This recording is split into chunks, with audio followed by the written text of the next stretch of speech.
And a couple teams that brought the crowd with them as well, just like we saw earlier in that football game. So Angel Gaetan, the sophomore kicker, is ready for our Original Grills kickoff. Elevate your game with Original Grills. The 2A state title is off and running. Tarboro, Murphy, two programs with championship history. And they made for the first time here in Hickory. The Bulldogs receive it first, and a great tackle in open space to get things started with an electric special teams play from McDow Moore. How about McDow Moore, your starting running back, plays defense, comes flying down the field on special teams. All three phases of the game, he's a stalwart, and he shows it early. So this Murphy offense, we noted the wing T, 4,000 yards rushing this year. Here's the starting attack, brought to you by Affordable Dentures and Implants. Brady Grant's job is simple. Get the ball to his running backs. Yeah, Cameron Clem and Michael Brown do an excellent job. Both of those guys can beat you inside and or outside. Ryan Payne on the outside. Watch out for him if they want to push it down the field. And Catuto as well. J'Anthony Gooden, I should say, is a great offensive lineman as well. But right there, Tarboro showing up defensively, getting in the backfield, making a play. Carmelo Bullock, that inside linebacker, already making a play. This defensive line features Tyler Powell, who's both the quarterback and a Shrine Bowl participant on defense. Really good defensive line. Yeah, looking forward to seeing Tyler Powell next week in the Shrine Bowl. He's going to come off the edge. Love the linebacker crew inside. Watch out for Far McNair doing his thing inside. And then Jaden Jenkins on the backside. He and Caden Everett, those guys do an excellent job on that back end. McDow Moore has to go out of the game. I'm not sure if that's maybe an equipment violation there. And so the top defender exits for a play. And in comes Antonio Dron Jr. Second down handoff. This is Clem, the big back, and a loose football. Was he down? Officials confirming here. They're spotting it, but we haven't seen an indication of which way the ball is going.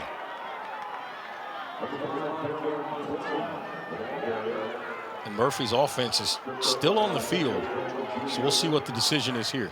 It's ruled third down, no fumble, so Cam Clem keeps it back for Murphy. Let's take a look. Yeah, you see Clem working up inside. He follows his blockers. He gets up into there, and as his elbow hits down, holding the football, that ball comes out. Sets up third and long here for Murphy. Brody Grant to pass it. There's a big completion. Ryan Payne on the outside. Just 100 throws this year for Grant, but he is efficient. Not only is that a big completion, I think it's a great job breaking a little bit of tendency, throwing the football, getting the quarterback on the move, getting to the outside, making a nice throw. Now you've got a defensive front that's going to have to figure out where the launch point is. Welcome in to Hickory, North Carolina. We got the 2A state title on tap with Reggie Walker, Hannah Brady. I'm Evan Budrovich. An early drive here for the Murphy Bulldogs, a wing T offense. And Cam Clem, 4,000 yards rushing this year for the Murphy attack. Able to convert on third down, taking on a Tarboro club who's won 24 straight. They are the behemoths of 2A football. This is an important first drive for the Murphy Bulldogs. Yeah, big first drive. Got to take some time off the clock, build some confidence in your offense, and get ahead of this Tarboro team that can be so explosive. First ever meeting between Murphy and Tarboro, and one of the offensive linemen, Jonathan Gooden, has to exit the game, at least for this one play. Yeah, that's something to keep an eye on. Can't have a lot of situations where J'Anthony Gooden, I should say, is off the field. Murphy last week, a defensive clinic over Starmount, 14-2 in a mud-filled game. Perfect conditions here in Hickory tonight. Grant to throw it. There's Clem on the wheel route. Nice play up the sideline. And remember, Murphy's a run-first team. They're exploding in the passing game so far. Yeah, I like this. They're breaking the tendency early in this game, and then the patience by Grant. Watch him here. He lets the linebacker, or I should say the outside edge rusher, clear up the field and then throws this football. If he throws it right away on time, that ball is probably knocked down by Josiah Dickens. Instead, he lets him get upfield a little bit and then throws it behind his head up the sideline for a first down. Brady Grant goes to Clem this time, and that defense comes swarming. There's the linebackers in on the stop. This Tarboro team, they attack the football. They forced 27 turnovers this year, and a nice tackle for a loss of 1. And now they send Lappy off the field, number 51. I think I called him incorrectly by his name in the open.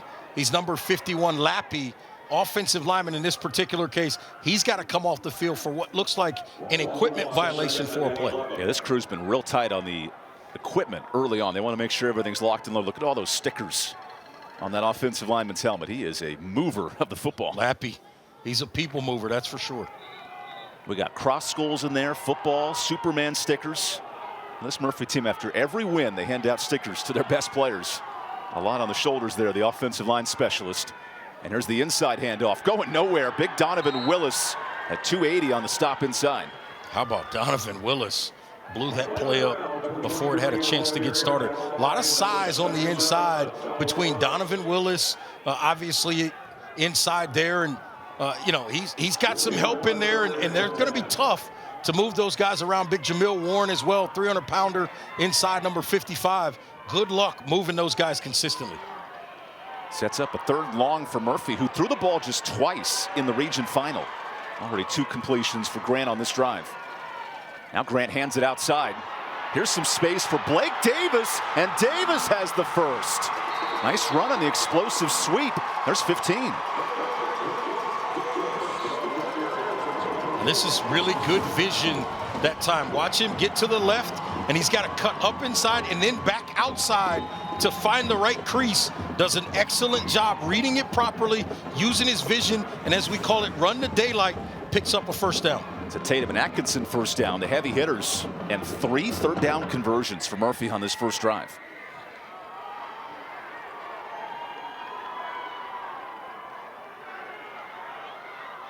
Murphy back in a state title game for the first time in 4 years. Grant rolls out. He fires deep. And what a contested catch, but did he stay in bounds? No. Grayson Hall couldn't keep his feet in, so second down. If he holds that ball another half second, he's got Ryan Payne wide open in the back of the end zone. Made the decision to make the throw to the outside, but Payne, you'll see him on the right-hand part of your screen. He's all by his lonesome in the end zone. I tell you what, he was on top of a body there, but ended up on his backside out of bounds just before he pulled that one in. But to your point, if he catches that initially, absolutely, that's a heck of a play. I think it's absolutely a catch, yeah. Murphy's playing behind the sticks on this drive, but clutch on third down today. So Grant feeds Clem. Clem is a beast in the backfield. Nice gain of 5 that time. Cam Clem this year nearing 2,000 yards. He is a monster in the backfield. And one of the Tarboro players a bit slow to get up. That's McDow Moore on the stop. Yeah, McDow Moore made the stop and kind of got into the legs there of Clem, and you just wonder, it took him an extra second to get up. You see him come flying in from the left side there. So he's off the field for at least a snap here. You have the 2,000-yard rusher tackling the 2,000-yard linebacker. How That's about fun that? stuff. Grant on third down. Over the middle and incomplete. Good coverage from Caden Everett in the backfield. And now a fourth down decision. How about the toughness that time of Grant? He stood in there and took an absolute shot from his counterpart, honestly, at quarterback Tyler Powell, who plays defensive end number 7 in white. These are 2 high-powered, 2-way offenses, Murphy and Tarboro. They both utilize every player on the roster. I like this decision to go for it on fourth down here. You're at the, 22-yard line. If you don't feel like you can make the kick, obviously punting does you no good. So I like the aggressiveness here early. You've chewed up almost 4 minutes off the clock as well. Brody Grant on fourth down. He's got Clem. Nice toss. Clem needs a block. Breaks 1 tackle. And is right at the sticks. Defends on the spot. And this is a left foot versus right foot spot. And they'll rule him short. Yeah. Good stop early from this Tarboro defense. Yeah, but I think a lot of confidence for Murphy offensively. They feel like now, okay, we can move the football. We've seen that we can hit that rail route up the sideline with Clem, but this time, too much pursuit, too much speed defensively for Clem to pick up that first down. 2 option-oriented offenses and an early stop for the Tarboro attack. There's Jeff Craddock, 263 wins at Tarboro. He is on a mission to earn his 9th state title. And it works in the hands of Tyler Powell on this dynamic rushing offense. Powell fakes it, now goes to McDowell Moore, and a nice chunk So many questions asked of this Murphy defense. How do you stop Tarboro? Well, the biggest thing you have to do is leverage the football properly. Keep everything inside. The last thing you want to do, if you start letting McDow Moore get to the outside and get on the sideline, get on the edge of your defense, you got no chance of slowing this rushing attack down. Same thing goes for Caden Everett as well. So got to do a nice job with that. And then this offensive line does an excellent job creating space for these backs. There were 3 big-time running backs and a nice stop for this defensive line. That's Camden Brazel. 32 tackles for loss this year. He's a huge impact D-lineman. Yeah, Brazel, and we see right there Landon Lappy getting involved as well at that defensive end position. J'Anthony Goodwin does a does a really good job inside. I like Dalton Farmer and Brody Orton at those linebacker positions. Are you just a fan of the blonde hair? That has a lot to do with it. And then Payne on that back end does his job for this group really, really well. That Herculean linebacker, Orton, 180 tackles this year. And now the stretch run outside. And here's Everett. He is right at the sticks, and they'll give it to him. There's a 3rd down conversion for Tarboro. I'll tell you what, both of these teams, they do a really nice job in the trenches, in that front 7 defensively, pursuing to the football, sifting through a lot of blockers in the wash. This will be very interesting to watch throughout this game. Who does a better job of it as we continue through this ball game? During this 24-game win streak for Tarboro, there's been some impressive games, outscoring opponents by 30 in the playoffs. Really untested so far. This Tarboro T, you see how tight those running backs are to the line of scrimmage. A lot of activity back there, hard to find. Sometimes you just lose track of those guys as McDow Moore pushes ahead for another 4 or 5 yards.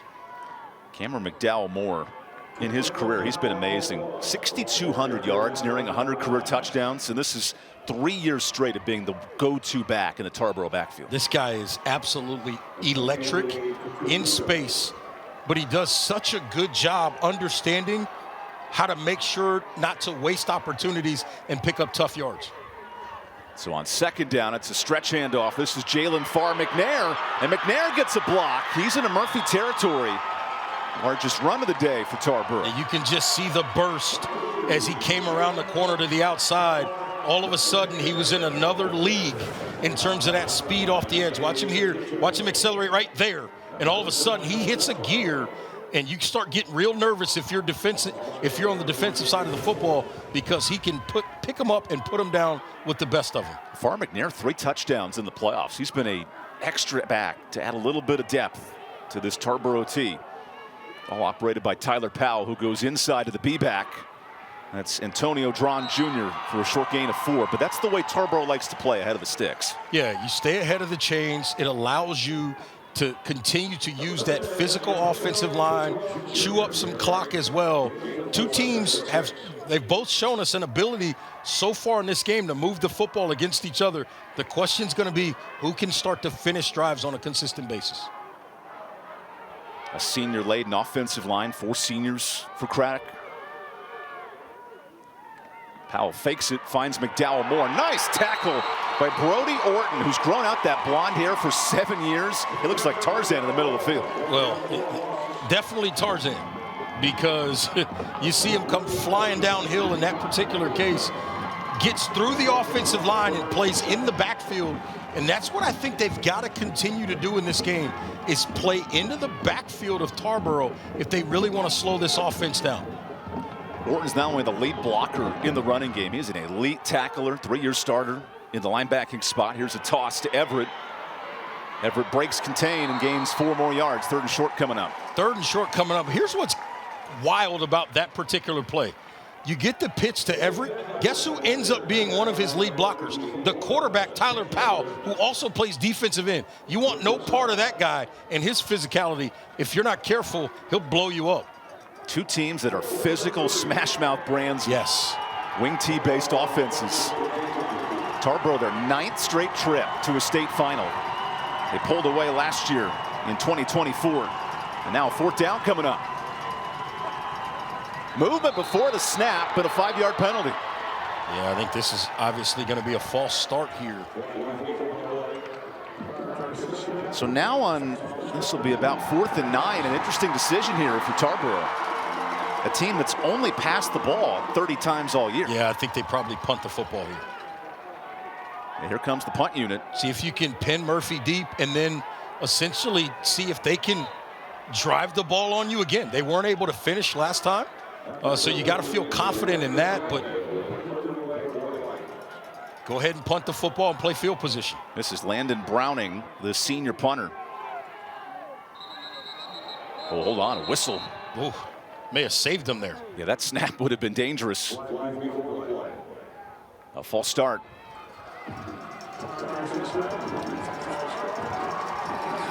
There's a lot of responsibility on this young snapper. And it's going to be big time here on this punt. Now, if you're Coach Craddock, you're not overly upset about that penalty because in theory it gives your punter a little bit more room to work and see if maybe you can pin this one deep and back Murphy up inside the 20-yard line. Better snap from Kick Biggs Jr. And the punt a bit short, but it takes a Tarboro bounce inside the 10. Oh, the penalty worked out. How about that? And you couldn't have drawn up a better punt. Pinned to the 4-yard line, and we'll take the timeout. Early stops for Tarboro and Murphy. Two run-based offenses, and we come back. The Bulldogs have the football in the 2A state title. At Wells Fargo, we believe that doing can make a difference. That's why we've donated over $2 billion to strengthen local communities over the last 5 years. From over $745 million to help address housing access and affordability, to roughly $420 million to help small business owners through nonprofits, to over $55 million to support scholarships and programming for students. Because doing gets it done.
Welcome back to the North Carolina High School Athletic Association 2A state title presented by Affordable Dentures and Implants.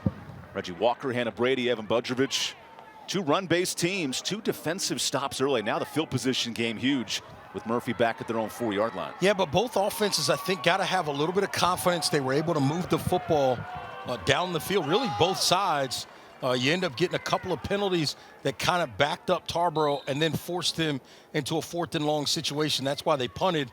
And then for Murphy, they get down inside the 20-yard line, unable to finish the drive. So two offenses that feel confident they can move it. The question is who's going to be able to finish.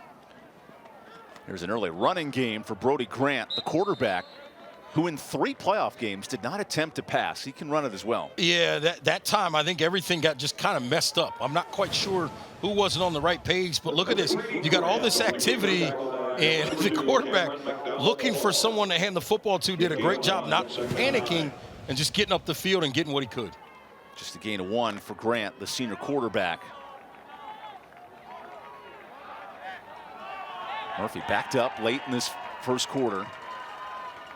Now a jet sweep to Davis, and he gets a couple, but a 3rd and long coming up.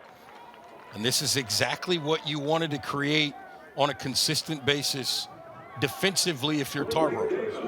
You want to make sure to get them, meaning Murphy, into 3rd and long situations, and then see if your pass rush can go get it or force them to essentially abandon and just be conservative, run the football, and punt it. Here's 3rd and 8. Clem with the rock. Nice hole for Cam Clem, and he jukes a man. That's enough for a 1st down. Clem has a big body at 6'2". He can really wiggle in the hole. Yeah, he really can. And then that time, as he worked off the right side, he found a little bit of daylight back to the left. But what I love the most, you see him right here, right there, the small little swipe to get the defender away that allows him to get an extra couple of yards, which is what picked up the 1st down. Clem in a playoff game this year had 500 yards rushing. It was a state record in a playoff game. He was explosive on the ground. 8 touchdowns against Community School of Davidson. Clem gets the rock again. And this Tarboro defense is all over. No gain that time. Both of these defenses, again, very difficult. They can be very stingy, particularly in the middle. I think it's going to be interesting to see who can consistently get on the edge offensively to create some big play opportunities in the run game. Definitely a 3-yard in a cloud of dust kind of game. Who can earn a couple first downs to get any bit of space? Shout out to my college coach, Joe Paterno. There's a stretch handoff, looking to find an outside run, and there's some space. That's Blake Davis, his first touch, the wingback, for a gain of 5. That's a nice job by Blake Davis, picking up nice yardage, and then he gets rudely sent to the ground by Caden Everett. See him coming flying in from the backside here. Well, check that, not Caden Everett, that's number 4, Kip Biggs Jr., laying the wood. How about Brody Orton on that block, a pancake? Yeah, absolutely. I thought we do those at brunch. We do them all day. They do them all day. And the physicality in this game, we knew this was going to be a physical football game, and it has already lived up to it. Sets up 3rd and short. Inside handoff, Michael Brown. He didn't get there. And he's ruled a yard short. Murphy has a tendency to go for it on 4th down. That's in their DNA, but this is a tough spot early in the first quarter. You're backed up at your own 30. It's a 4th and 1. Like, this is a confidence call right here by Coach Watson. He's going to keep the offense on the field. Coach Watson, who played at Murphy under legendary coach David Gentry, he's trusting this offense here on 4th down. They may try to get up the middle with the A back here. Tarboro low in the box on 4th down. And that will end the first quarter here in Hickory. 3 early drives, couple of stops defensively have told the story of this 2A title. When we come back, big 4th down decision for Murphy. You're watching the North Carolina High School Athletic Association State Championships presented by Affordable Dentures and Implants. When we come back, second quarter action here in Hickory.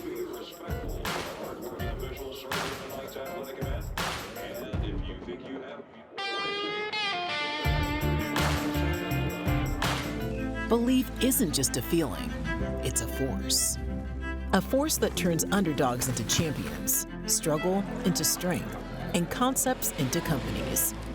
A Legacy and Wake Forest University are proud to partner because we share a truth that belief in people yields the highest returns.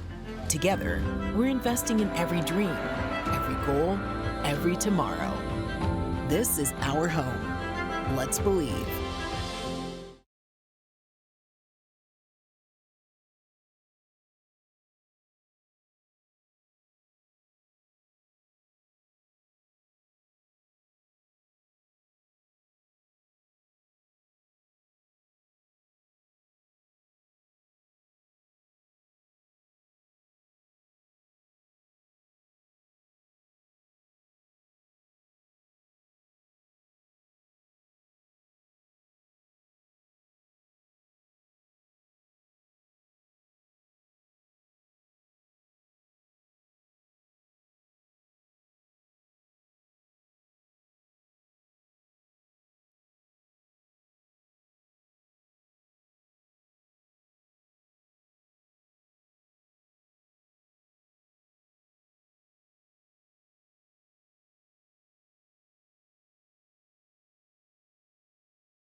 Welcome back to the North Carolina High School Athletic Association State Championship. This broadcast brought to you by Affordable Dentures and Implants. Defensive battle in the 2A title. Murphy on the field here on 4th down on their own end of the field.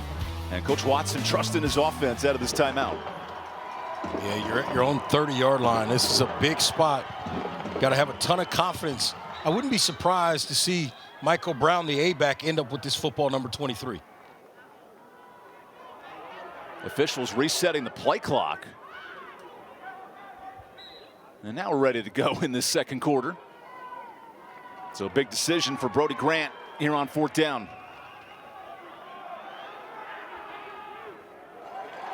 And that's enough for the first down. Nice decision, pushing up the middle. Yeah, I like that. Real simple. Just have your quarterback find where the bubble is in the defense and attack it. And he sees a little bit of a crease off to his right. Well, and that's what cost the Bills a trip to the Super Bowl last year. Josh Allen ran through the same gap every time, and the Chiefs picked up on it. Absolutely. It didn't matter in the Super Bowl for the Chiefs. Yeah, the Eagles had other intentions.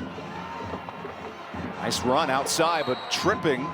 And no gain on first down. This Tarboro defense, when you face a similar offense every day in practice, it looks like these defenses are ready to go. Yeah, they really are. They understand what's happening in front of them. But I think even in certain situations with Tarboro, particularly in their back seven, they've got so much speed. Even if they take a false step or make a little bit of a misread, the speed makes up for it on a consistent basis.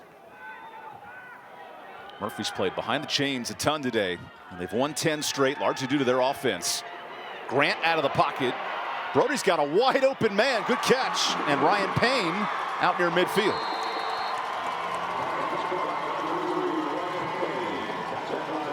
That tip-top roofing first down. Payne's able to get 15, and now an injured man down for Tarboro. I love how they keep moving the pocket. Watch him, and then he steps up. Nice throw over the top of the flat defender and underneath the safety, and they're able to pick up a first down. And now an injured Viking down on the field. That looks like Kip Biggs Jr., number 4. Yeah, and he's really down right now. The Tarboro staff coming out just a minute into the second quarter.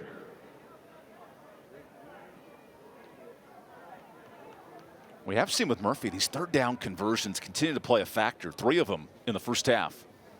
Yeah, they've done a nice job on third downs and obviously 4th and short, which we saw right here at the start of this quarter. On that 4th and 1 down at their own 30-yard line, they're able to pick up that first down and make a nice play there. So this offense, again, confident so far in this ballgame. We're going to take a quick timeout and come back for the rest of the second quarter. Life can be tough. The daily grind, the pressures, the uncertainties, it all adds up. Let's be open and honest about our mental health. Let's support each other when we're hurting, because it's okay not to be okay. Tonight's high-end zone views of the game are compliments of First Source Equipment Rentals and Sales in Mebane and Burlington. First Source Rentals, reliable, safe equipment rentals in Alamance County.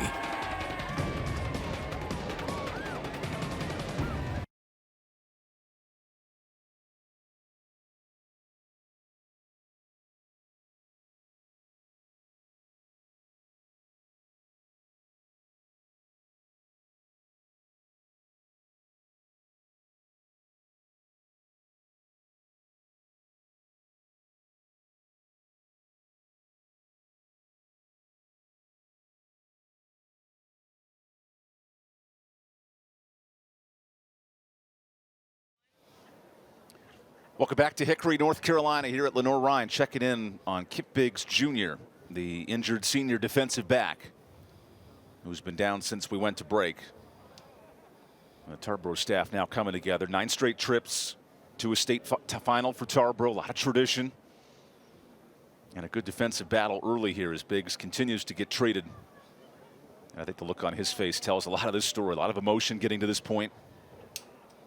Tarboro, who beat a 5A finalist in Hunt, beat Kinston, who just made the 3A final today. It was a rigorous conference schedule.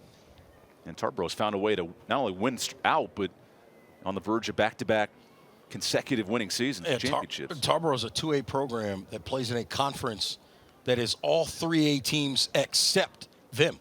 And so they've been battle-tested throughout the season, dealt with, obviously some, I guess you would call it, potential body disadvantages in terms of the amount of numbers, which is obviously a factor in these classifications, and they've stood up to every single test. And now more of the Tarboro players coming over to check on Kip. In the playoffs, they've been storming opponents, outscoring 193-19 in the playoffs. That is some impressive numbers. But hopefully Kip will be okay. He's getting help with more of this training staff coming over. This is a Tarboro defense getting back to that point. Listen to this, Evan. Kinston scored 35 points on October 31st against Tarboro. Nobody else has scored 20 or more points against this defense. That is dominant. And now they'll bring a card out for Biggs.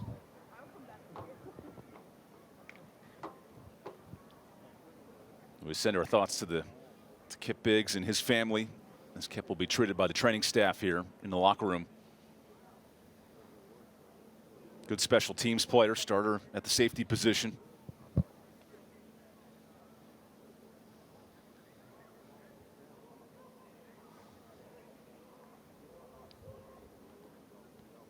And unfortunately for the senior, this is already going to be his last game, and that's probably part of some of the emotion we see and saw from him, is the fact that, in his last game, this is what's happened to him. So I'm sure that adds to some of the emotion and frustration.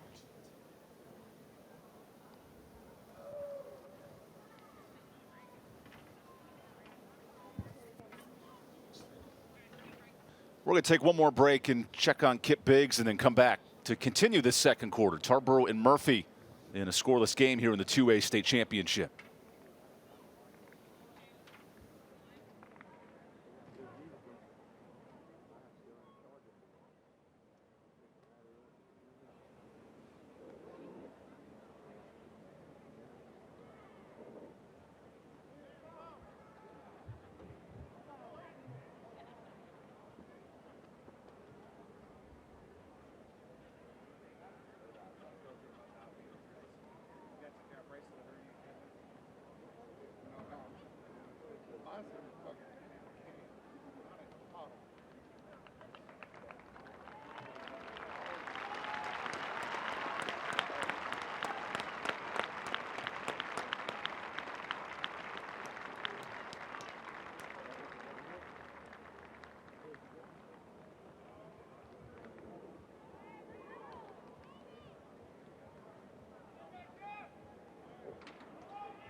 Welcome back to Hickory. Checking on Kip Biggs Jr., the senior do-it-all specialist, ending his high school career, unfortunately, with an injury. And you see his teammates rallying around him, hoping the best for Biggs as he gets evaluated.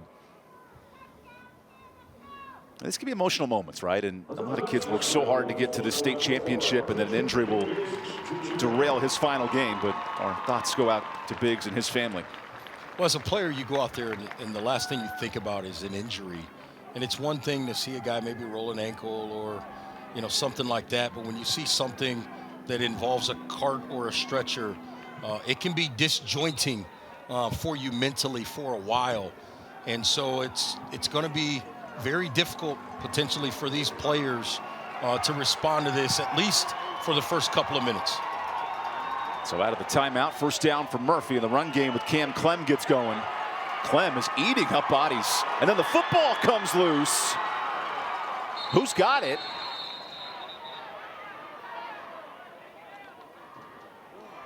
The Tarboro sideline reacted initially to the ball coming out, and then the demeanor changed. So I think they noticed that Murphy got the football back. And that was Ryan Payne who jumped on top of it somehow. It's a big recovery by Payne there. 10 turnovers this year for Murphy. They've had some fumble issues.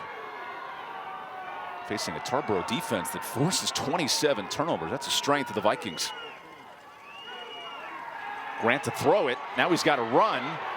Grant out of the pocket is tackled by his fellow quarterback.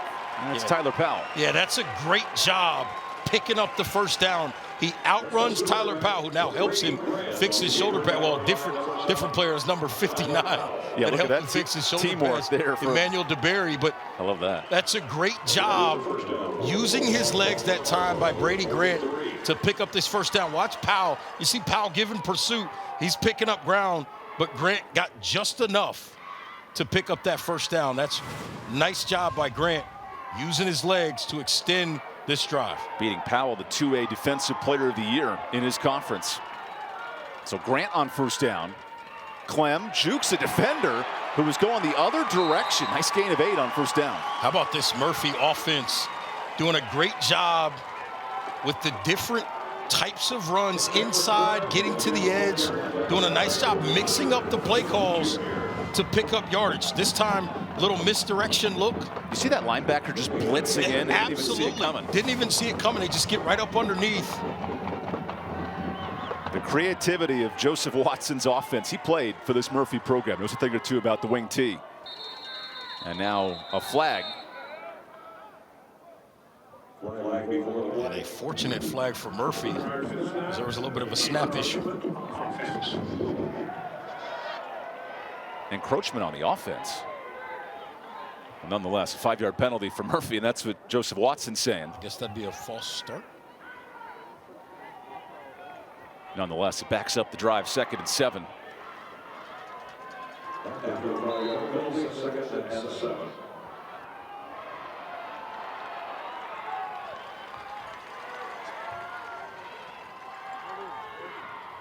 Sets up a 2nd and long. Going inside with Michael Brown. And Brown is just short of the sticks by 2 yards.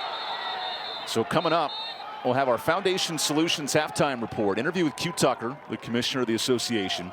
First half highlights and more on the Foundation Solutions halftime report, which right now is a bunch of defensive highlights and big 3rd down conversions. Yeah, big 3rd down conversions. But to your point, defenses that bow up in the back end, when they get down inside their 30-yard line, these defenses have both started to step up. Leads to a 3rd and 2. There's a 4th 3rd down conversion of the game, and Cam Clent barrels to the 30-yard line. Tip Top Roofing first down. Faith Family Football Roofing, and this running game really impressive on 3rd down tonight. Yeah, it really has been impressive, really every down, right? They've done a nice job. Now, have there been certain situations in which Tarboro made plays? Absolutely. But if you're Coach Watson right now, you got to feel really good about where your offense is. The only thing that has you maybe a little bit frustrated is the inability to finish drives with touchdowns. Eating a ton of clock in this 2nd quarter. And that run's going nowhere. Look at the penetration from Tyler Powell. Yeah, there were 2 guys trying to block Powell. Neither of them had success. Watch him here on the left side of your screen. See, he just splits Lappy and Clem. He splits both guys, gets up the field, and makes that play in the backfield. And that's that wing T recognition. He beat the offensive guys to the spot. Absolutely. Understanding that something's coming across into his face. He understands this offense and what they're trying to do makes a play in the backfield. Jeff Craddock noted, hey, our quarterback's a defensive end, but we need him on both sides of the ball. He's a difference maker. As Clem runs the other way, follows a couple of blocks, and gets that penalty yardage back. 3rd and 5 coming up. Well, most importantly, it creates a 2-down situation here for Murphy on 3rd and 5. They'll likely look to run the football here, pick up as much as they can, but a 4th and 1, 4th and 2 situation, I would suspect they'd go for it here. Clent lost his helmet on the previous play, so it'll be a change at running back. And all day long, Brady Grant, he's been effective on these 3rd downs.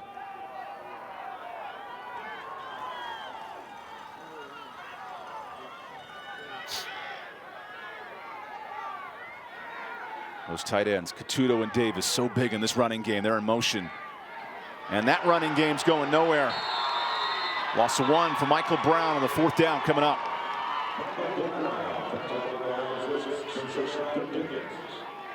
4th down here, and just too much penetration.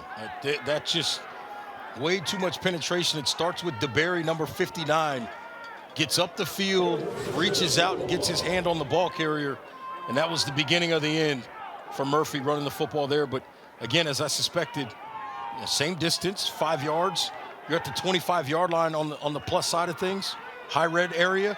Go ahead and go for it. Second drive of this half, Murphy's gone for it on 4th down. The first unable to convert. And now a whistle and a timeout. Murphy's going to talk this over with 5:29 left in the half. And while we have a moment, the Affordable Dentures and Implants Player of the Game's coming up later tonight. Use your 2025 dental benefits now to get that smile you deserve. Visit affordabledentures.com for the practice near you.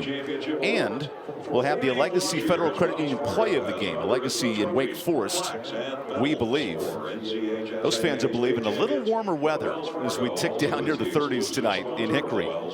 And these running games churning yards, but struggling in the red zone so far tonight. First and foremost, you love to see that kind of a crowd make the trip over. About a 3-hour drive for either of these fan bases per se, and they made the trip. And so you got to love that. But I think right here, this could be a big spot for Cam Clem here on 4th down. And for more on Clint, here's Hannah Brady. Yeah, guys, Cameron Clem suffered an injury in week 4 of the season, missed a couple of weeks, and he came back with just a different mindset, more of a team-first mentality, just doing anything and everything he can to win and not take his time on the field for granted, and we're seeing that right here in the state championship game, guys. Thank you, Hannah. Big 4th down coming up. Clinton, this running game, been efficient on 3rd down all day. Now a real 4th down test. This 4th and 6. Yeah, they went for a 4th and 1 earlier and picked it up, backed up in their own end. Now this time in the high red area, a big 4th and 6 here. New quarterback in on 4th down. Ryan Payne, keeper. Payne up the middle. He's stuffed. Good tackle by McDow Moore and a turnover. And went to a little bit of a wrinkle there. And Payne tried to make a play up the field. Just couldn't get fully going here up the field because McDow Moore does a nice job. He and also number 24, Amarian Andrews, comes in there and makes a play as well. So Cameron McDowell Moore, not just an elite offensive threat, he's made some big tackles in this second quarter. And you start to wonder the way these teams run offense. A 5-minute drive could be right in Tarboro's territory to close the half. Yeah, that being said, I would suspect we might see a heavy dose of Mr. McDowell Moore getting the football here on this next drive. There's McDowell Moore right away. And he gets an easy 4 yards on 1st down. Jeff Craddock said sometimes we overcomplicate offense. When it's a big play, I'm giving the ball to number 2 and getting out of the way. Why not, right? That's your best football player. You know he's going to be where he's supposed to be. You know that he can get more than maybe the play design and the defense that's defending it really should allow. He can always get you a little bit extra. Continue to give him opportunities to create big plays. 93 career rushing touchdowns for that senior tailback. He's going to Elon next year at the FCS level. And here's a 2nd and 5. Confusion in the backfield. This is going nowhere. Nice pursuit from Juke Pinkerton and his defensive line. Evan, you're my guy. I'm going to disagree with you. No confusion there. Mr. Pinkerton created havoc. Watch him fly up the field. He's right there on the right-hand side of your screen. He takes 2 guys, 2 offensive linemen, drives them 3.5 yards into the backfield and makes that play. You're my guy. No confusion, just domination by Pinkerton. I wish there was a half tackle you could hand out in football because Pinkerton blew up that play. He really did. And look, that's one of the things we talk about in football all the time. You don't always have to make the tackle. Do you make the play? That time Pinkerton made the play, made it easy for everybody else. Sets up 3rd and 11. Here's a pass. And this will take a lot for Phelan McNair. Just 3 yards that time. And all of a sudden, Murphy will get the ball back late in the second quarter. Well, and I think that's the other reason why Coach Watson went ahead and went for it, because of the way his defense is playing. He feels really good that they can make a couple of plays and keep this Tarboro offense really from getting going. That's another example right there. Throw it out in the flat, defense pursues, get off the field because it's 4th and long. Here's the punt unit for Tarboro. Keep in mind, 15 games to get to this state title. Only 17 punts for Landon Browning all year. This is not a typical execution from special teams. The give credit to this Murphy defense. Final 3 minutes, pitching a shutout. And that punt was affected. And a fair catch here at the 45. That's where Murphy has it. So coming up, we'll have the Foundation Solutions halftime report. Interview with Q Tucker, the commissioner of the state. First half highlights and more on the Foundation Solutions halftime report. Uncharted territory for both of these teams. Right now with the football, obviously Murphy, 38 points per game this season. They've scored 76 points in 4 games. I should say they scored 50 points 5 times this season. Nothing right now. And then Tarboro, a team that scored 40-plus points in 10 straight games, nothing right now. So these two defenses playing excellent football. Good field position here for Murphy as Cam Clenn follows the right side and gets just 1, maybe 2 on first down. There are no big holes for Clem in this run game. Well, in that particular case, Tyler Powell got a hold of the football and tried to rip it out. So Cam Clem made the right decision. Hold on to the football and go down, because the only way you would stay up in that scenario is if you let the football go. This has the feel of a game where one big turnover can make a huge factor. 2 elite defenses. And now Brady Grant back in there on 2nd and long. Grant rolls out of the pocket. He's going deep through the hands of Ryan Payne. He had him with space. Yeah, if he's able to complete that, Ryan Payne's working to the opposite side of the field with a little bit of help in terms of another receiver on that backside. I think on that backside, that should have been Anthony Catuto. If he's able to work off of a Catuto block and get to the sideline, it's probably a walk-in touchdown. Blake Davis over there as well. So that was a one-on-one situation. If he makes the catch, he's got a blocker and 1 defender and a chance to go to the house. Well, this is where Murphy has shined on 3rd down. Well, they've continued to move the pocket and make it hard to find Grant. Play action. Grant has time. Deep shot, Payne! A lot of contact, and there's the flag. That was Jaden Jenkins in coverage. And essentially what happened, the ball was kind of underthrown because Grant was working to his left, trying to make a throw as a right-handed quarterback down the field. Ball's a little bit underthrown. It hangs up there. Jenkins was beat, panicked, was trying to get back in position. And then obviously as Payne went up to get the football, there's contact, and that's your pass interference right there. See, he's panicked. He never turned his head around. He panicked when the football went up because he was beat deep. He's a guy we talked about earlier in the game. He's got to be a guy that stays home on that back end and not allow big plays down the field in this passing game. Now, the positive is it's just a 15-yard penalty. It's not a spot foul, but he didn't give up the touchdown, so that's big. 3rd trip for Murphy in this end of the field. Can they cash in? 2 4th down stops early on. Cam Clent with the rock. And this Tarboro defense is making every yard difficult in the first half. How about both of these defenses? Just absolute dominant teams. And the question is, right, because between the two of them, we got 10 shutouts on the season. Tarboro has 6, Murphy with 4, and right now both of them looking to add to that total in winning a state championship. Closing 2 minutes of this first half. Little play action. Grant goes short. That's tipped and intercepted. Carmelo Bullock with the pick. McDow Moore, Cameron McDow Moore, in the middle of that defense, he kind of sits down. He's right in front of Grant. And as Grant tries to release that football, McDow Moore stops, gets his feet set, gets up off the ground, gets that right hand out there, tips it up in the air, and Bullock makes the pick. You just mentioned it. A big turnover in a spot in this game could be key. Right here, see, McDow Moore, see, he just sits right down right in front of Grant, reads his eyes and gets that right hand up, and there's Bullock to make the pick. That is well executed defensively by the Tarboro Vikings. Let's see, ball hawking Tarboro defense, one of the top teams in the state at forcing turnovers. And now 1:44 for the Tarboro T. McDowell Moore gets outside. Oh, he's truck sticked in the hole. Harder than 3 yards there. He kind of lost his footing, and then the big hit all kind of happened at the same time. But man, how about this football game and the physicality we've seen in this first half? Here at the 2A level, you're seeing some hard-hitting, old-school football. An inside handoff here goes nowhere. That's Antonio drawn just back to the line of scrimmage. And now if you're Coach Watson, you might think about potentially, if you get a big stop here on 3rd down, you might think about taking a timeout and just forcing Tarboro to punt the football. Look at Watson watching the live plays of his offense, going through the script, saying what worked, what didn't, how do we make adjustments in this 10-game win streak. Gotta love the iPads and the quick recon that coaches can do now.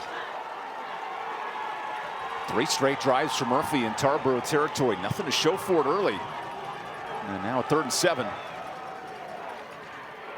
There's a nice hole and a 1st down for Tarboro. That's Caden Everett stretching it out for almost 12. And now if you're Tarboro, maybe you think about either, that's right, they're going to go up tempo now because there's an opportunity still to get some points here. Down to 30 seconds in the half. McDow Moore, and he's spun down. That's Landon Lappy on the stop. Yeah, Lappy did a great job recognizing as a late flag comes in, likely potentially going to be maybe a face mask in there because they got him a little high. But a great job by Lappy blowing that play up, staying outside, making sure McDow Moore couldn't turn the corner off the edge. Just 1 penalty for Murphy tonight. Let's see how this goes.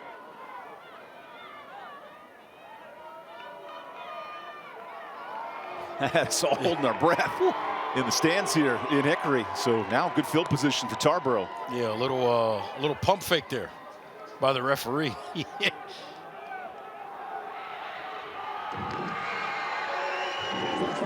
have loved the live shot there of the fans going, wait, it's on us? No, it's on them. Well, wait, it's on us? I think to distinguish here also, they called a 5-yard face mask, not a 15-yarder. So no 1st down here for Tarboro. 1st and 5. McDowell Moore goes outside. He's putting on every juke display he can. There's another 1st down and a timeout for Tarboro with 18 seconds.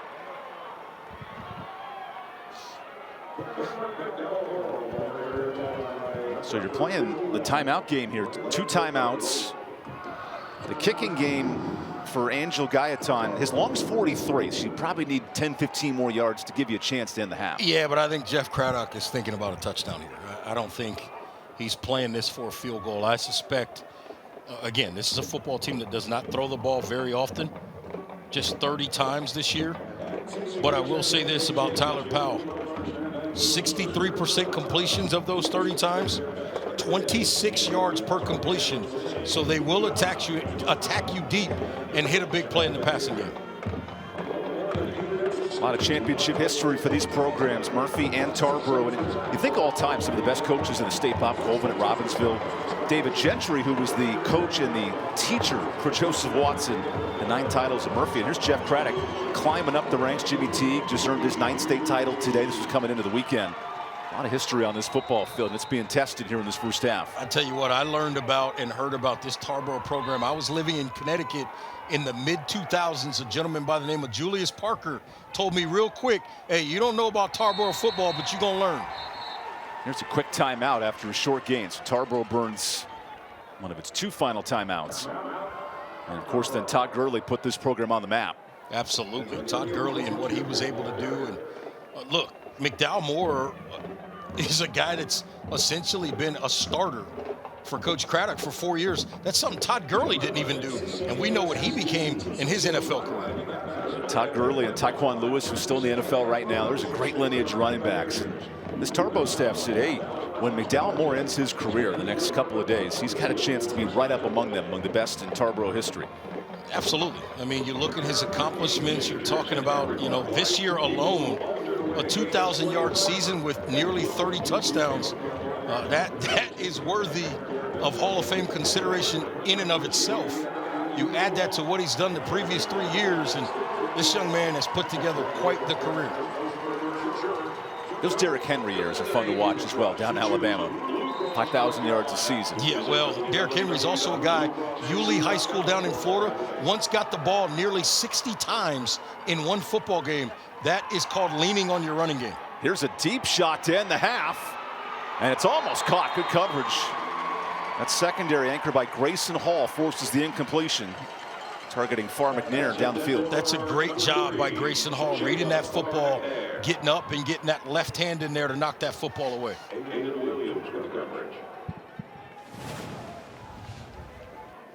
I can guarantee you one thing. With the way these two offenses can move the football, as you see again there, Hall doing a nice job coming underneath to knock that ball away, and Aiden Williams staying over the top of that route. That's good combo coverage. Got one guy over the top, one guy underneath, and you knock that football away. Well executed. I don't think anybody expected 7 seconds to go in the second quarter. No points on the board. Some time here. Lewis out of the pocket. Powell keeps going, but time's ticking. And Powell gets forced out. No time left in the half. Tarboro claiming was there 1 second. Murphy's running off the field. And the officials checking the clock.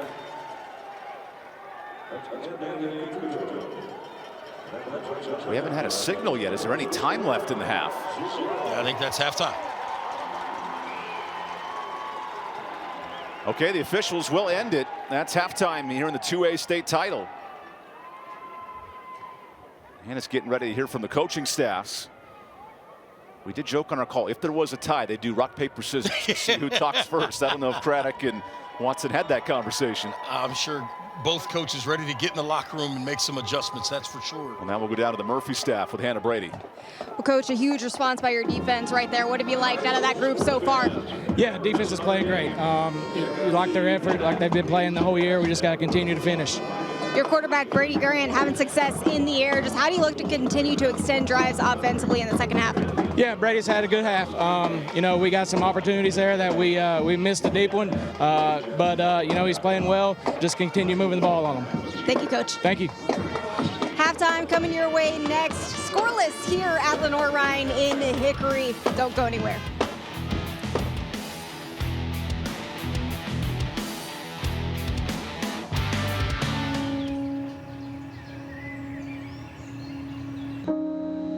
This high school gym used to be packed most nights. Not anymore. Do you know why? Because bad behavior by fans, especially adults, has caused a shortage of game officials across the country. You see, without officials, we can't have sports. Don't let this become reality. It's time for a change. Let's bench bad behavior for good.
You're watching the Foundation Solutions Halftime Report. Foundation Solutions. It won't cost you to get a quote from us, but it could cost you thousands if you don't. Call today or visit foundationswnc.com.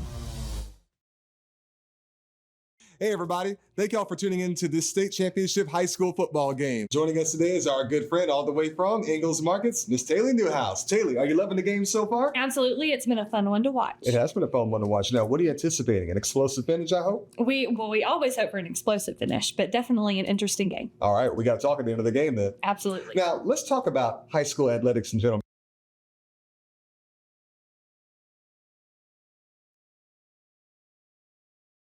Hey everybody, thank y'all for tuning in to this state championship high school football game. Joining us today is our good friend all the way from Ingalls Markets, Miss Taylor Newhouse. Taylor, are you loving the game so far? Absolutely, it's been a fun one to watch. It has been a fun one to watch. Now, what are you anticipating? An explosive finish, I hope? We always hope for an explosive finish, but definitely an interesting game. All right, we got to talk at the end of the game then. Absolutely. Now, let's talk about high school athletics in general, because from what I understand, Ingalls Markets, y'all have had a long-standing and robust partnership, not just with our organization, but the entire community as a whole. Let's talk about the dynamics of that partnership. Absolutely. We kind of gravitate towards athletics because we feel like it's a great way to reach our communities, but we're with these kids all the way from that first day of elementary school all the way through college. So we're really following them, but athletics is a good way to bring it all together because everyone loves a Friday night football game. They do indeed, including you and I. That's Absolutely. Right. So it sounds like you guys really do bridge that link between academics and athletics. Am I correct to assume that? Yes, definitely. We're there to support children through their entire educational experience. Speaking of supporting children, y'all have people who come into y'all stores and end up working for y'all, people who you go to church with. I mean, this really is a tight-knit community. Is that right? Absolutely. Ingalls is a beacon in all of our communities, and we love to get people in and out of the store, especially these kids that are working at our stores, our athletes and students in the schools that we support as well. That's indeed right. Well, Haley, you know what time it is. It's time to get back to some football. All right, let's do it. Let's do it. We'll see you guys next time on Friday Night Rivals. So, you gonna play this week? You gonna play this week? You gonna play this week? You gonna play this week? You gonna play this week? You gonna play this week? You gonna play this week? You gonna play this week? You gonna play this week? This week? And welcome to the Ingalls Game of the Week as the Warhorses square off against the rival. He's going in. He's going in. Go, baby!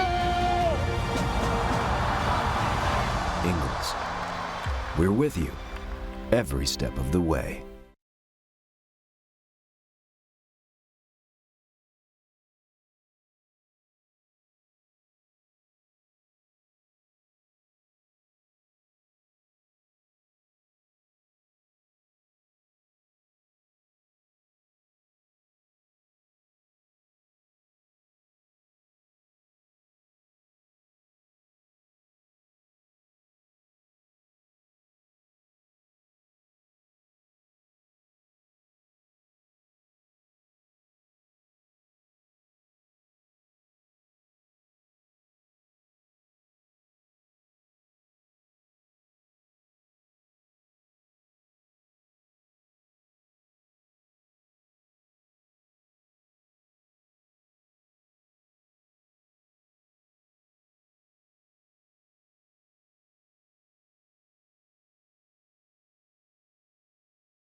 You're watching the Foundation Solutions Halftime Report. Foundation Solutions. It won't cost you to get a quote from us, but it could cost you thousands if you don't. Call today or visit foundationswnc.com.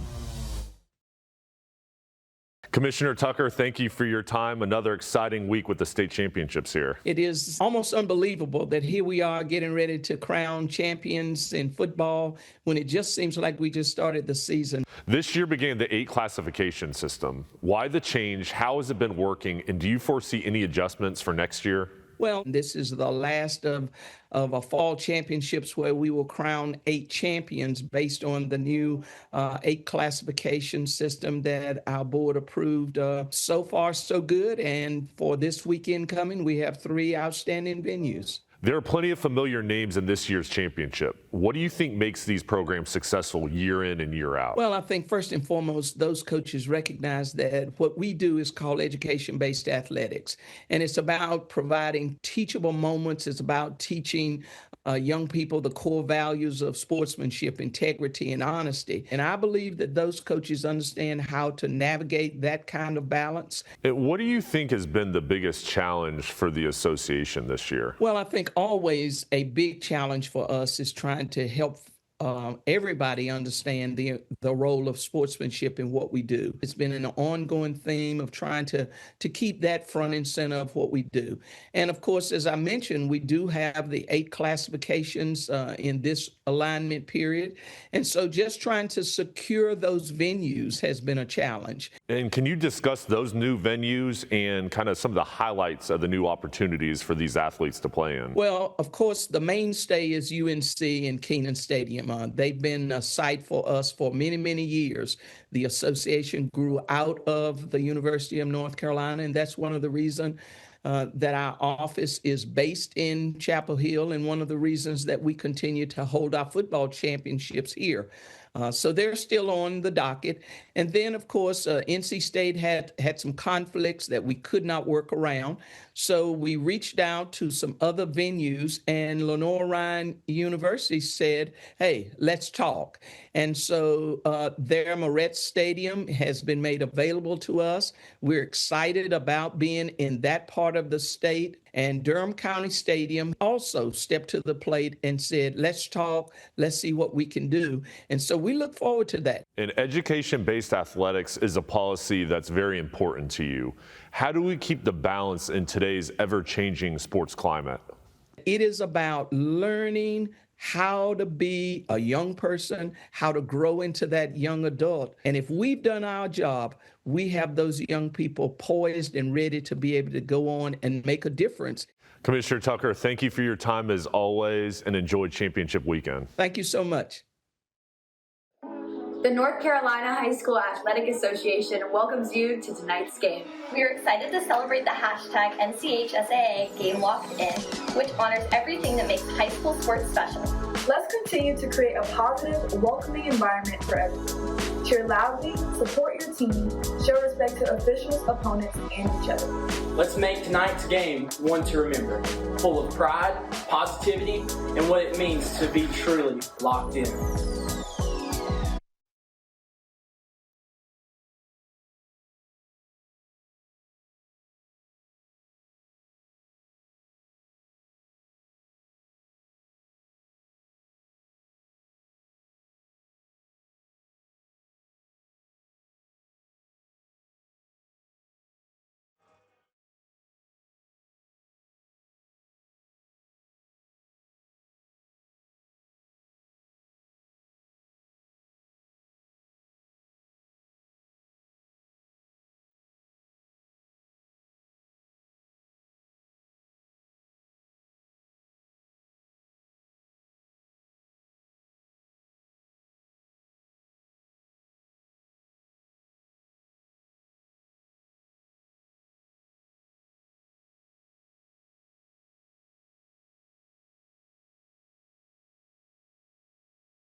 You're watching the Foundation Solutions Halftime Report. Foundation Solutions. It won't cost you to get a quote from us, but it could cost you thousands if you don't. Call today or visit foundationswnc.com. Best Thursday night lights and Friday night rivals highlights from across the country. Ron, nice cut move and a hurdle. He's still on his feet. Are you kidding me? Caleb Ron, touchdown. Oh my goodness, what did he just do? He will roll right, under pressure, still on his feet, trying to find somebody downfield. He's in trouble. He'll throw it to the back of the end zone. The receiver's wide open. Touchdown, McQueen. Michael Henry got his field goal blocked, caught it, and said, look what I found. Touchdown. In one of the most bizarre football plays you will ever see. Pressure, throws it downfield to the middle of the field. What a catch, coming up and grabbing the ball. Oh my goodness. I had no idea it was one-handed that he grabbed that thing and hauled it in. Another rush, they're gonna throw the screen and it's intercepted. How about the big fella, Akeem Davis? Davis staying on his feet. Look at him go. Davis. It's like a scrum. They can't bring him down. Akeem Davis is still moving. At the 30, at the 25, he snuck out of there. Are you kidding me, Akeem Davis? He is in for the touchdown. 55-yard field goal from the left hash. The kick is up, and it is. It's gone at the buzzer. Bryant is the hero for the Buccaneers. The country, and here in Hickory, North Carolina, is the 2A state championships presented by Affordable Dentures and Implants. That score tells the story. Good defensive battle in this 2A title. The numbers are interesting because Murphy has eaten up yards. They've had a lot of opportunities, but just unable to score in the red zone 3 times tonight. Yeah, they really struggled to finish drives. They've done an excellent job between the 30s, right? Between the 20s, really.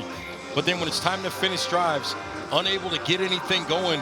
What I think jumps off the page to me the most, 34 snaps for this Murphy offense to just 18 for Tarboro. You normally see a Tarboro team, if they are less than you in snaps, they've got a bunch of explosive plays. In this game, less snaps and certainly none of the explosive plays that they're used to. Holding Cameron McDow Moore, the all-state rusher, to just 25 yards. So that's a big win if you're Murphy, and yet still scoreless through 24 minutes. Murphy, I think, has done a tremendous job in this first half. Really both teams for the most part, but Murphy in particular has done an excellent job leveraging the football, keeping everything inside, not allowing the speed of Tarboro to get to the outside and create big plays down the field. So in these scoreless games, highlights are a little more defensive-minded, but we have seen some explosive runs from Tarboro early. Yeah, they're able to get some situations where they're able to pop a little bit, but then the gang tackling, and then all of a sudden you get behind the chains, and then Grant has done a really nice job in this first half using his feet in this particular case, but made a couple of nice throws. I like the way they're moving him in terms of the launch point in the quarterback at the quarterback position with Murphy, and that's really allowed their offense to stay consistent, continue to move the ball down the field. Cam Clem had a decent first half as well, 12 carries for 50 yards. But the question is, can they finish and can they avoid this, Murphy? Turnovers. Do not turn the football over. Both teams did a pretty good job protecting the football. Murphy had the one turnover there in the first half. Yeah, the interception spoiled a scoring drive, and here come the Bulldogs down the tunnel here at Lenoir-Rhyne. Tarboro will follow them in the tunnel. Kind of has that World Cup feel coming out here at Hickory. And Hannah Brady's going to talk to Coach Craddock in just a moment. Some long halftime discussions given this low-scoring first half. Murphy and Tarboro, who've never met as programs. Tarboro, the reigning champs. Murphy 1-21 at the 1A level. Their league rivals, Robbinsville, just lost in the 1A title on Thursday night. And now we have Coach Craddock down with Hannah Brady. Well, Coach, a defensive first half. What do you do here to adjust in the second half? Well, we got to get off the field on third down. You know, one of my bigger concerns was only getting the ball a short amount of time. We only had 2 possessions the entire first half. And a lot of times, I mean, they were making plays on 3rd and 8s and 3rd and 9s, and we got to get off the field to give our opportunity a chance to get into a rhythm. This team's been in this position before. What was your message in the locker room to flip the script here? Well, we just got to play better second half. I mean, we just need to get some rhythm on offense. You know, to do that, we got to get off the field. So no panic. We've been in tight ball games. We're playing a great team. I knew it was going to be a great game, and that's what we've got. So we just got to play a great second half. Thank you, Coach. Best of luck. Thank you. More football here to come at Lenoir-Rhyne in Hickory. A scoreless football game, but a whole lot more action after the break as the second half coming up next. Tonight's high-end zone views of the game are compliments of Cook Rentals. Now in 5 locations across North Carolina. Cook Rentals, renting the smart way to get things done.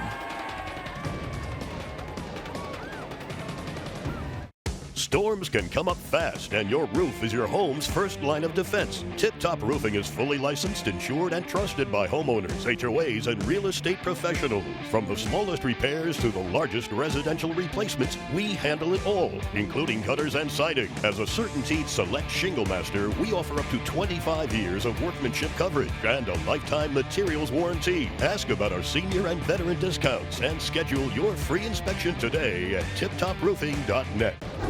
Tonight's high-end zone views of the game are compliments of First Source Equipment Rentals and Sales in Mebane and Burlington. First Source Rentals, reliable, safe equipment rentals in Alamance County.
Second half off and running here in the 2A state championship game. Fun action if you like defense and running the football here in the first 24 minutes, presented by Affordable Dentures and Implants. Kind of one of those games you need a mouth guard. 2 heavy-hitting run football teams. We noted Coach Craddock saying, hey, we got to get stops on third down. And Tarboro will get the football first to open up this second half. Well, think about it. 3rd and 4th downs combined. Murphy, 5 of 10 in the first half. Gotta love those percentages, particularly 4 of 7 on 3rd downs. That is an excellent first half for Coach Watson's group.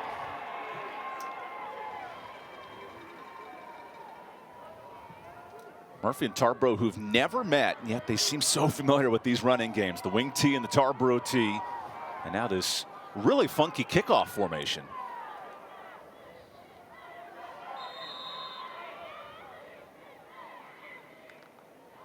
Okay, it does break out into a traditional kickoff, and now Tarboro scurries. He's waiting for the old Pat McAfee squib kick to start the second half. And you get it anyway. And now a short kick that it's not downed and running the wrong way. That's a loss for Roger Feldman Jr., who got caught in no man's land. Yeah, Brezel, excellent job chasing that thing down. Reads this properly. Watch the speed by the big guy, reading this, figuring it out, and makes a nice tackle up the field. And he knows how big it is to make that kind of a play. Cameron Brezel, the sack leader in the Smoky Mountain Conference. Yeah, and the worldwide leader in pregame warmups with no shirt on. Yeah, he's a monster out there. Yes. Good frame, 6'3", 220. Impacting this defensive line for Murphy that shut down Tarboro offensively. First play of the second half is Cameron McDow Moore, who slips out of a tackle. McDow Moore is loose. What a start to the second half. And Tarboro's on the scoreboard.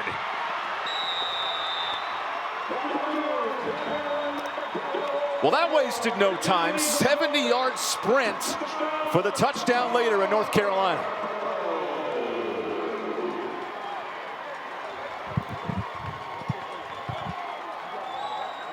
Murphy had it properly leveraged.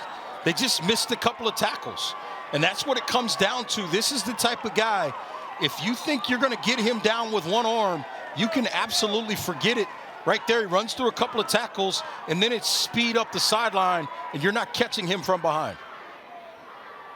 29th score for McDowell Moore. Ooh, that kick had no chance. So a 6-point game, but an explosive run for that man right there. Yeah, McDowell Moore showing that speed and explosive ability. You see him here working off to the left side, makes a cut backside, and then slips through a couple of tackles. And there you go. It becomes a foot race, and you're not catching him from behind. Big-time run by McDowell Moore to kick off this first half for the Vikings. Both McDowell Moore and Cameron Clem, they're top 5 in 2A football, in rushing yards and touchdowns. This mano-a-mano. Clem's had a big first half, but McDowell makes a nice statement. One play, 70 yards. Well, and that's the thing, if you're Murphy, you were most concerned about. It's one thing to give up touchdowns after 6, 7, 8, 10-play drive. It's another thing to give up an explosive 70-yarder because you missed a couple of tackles. Again, I thought in terms of the call defensively, in terms of alignment and assignment, they were in a good spot. They just didn't finish the play by making tackles there. And now Joseph Watson has some questions of this officiating staff.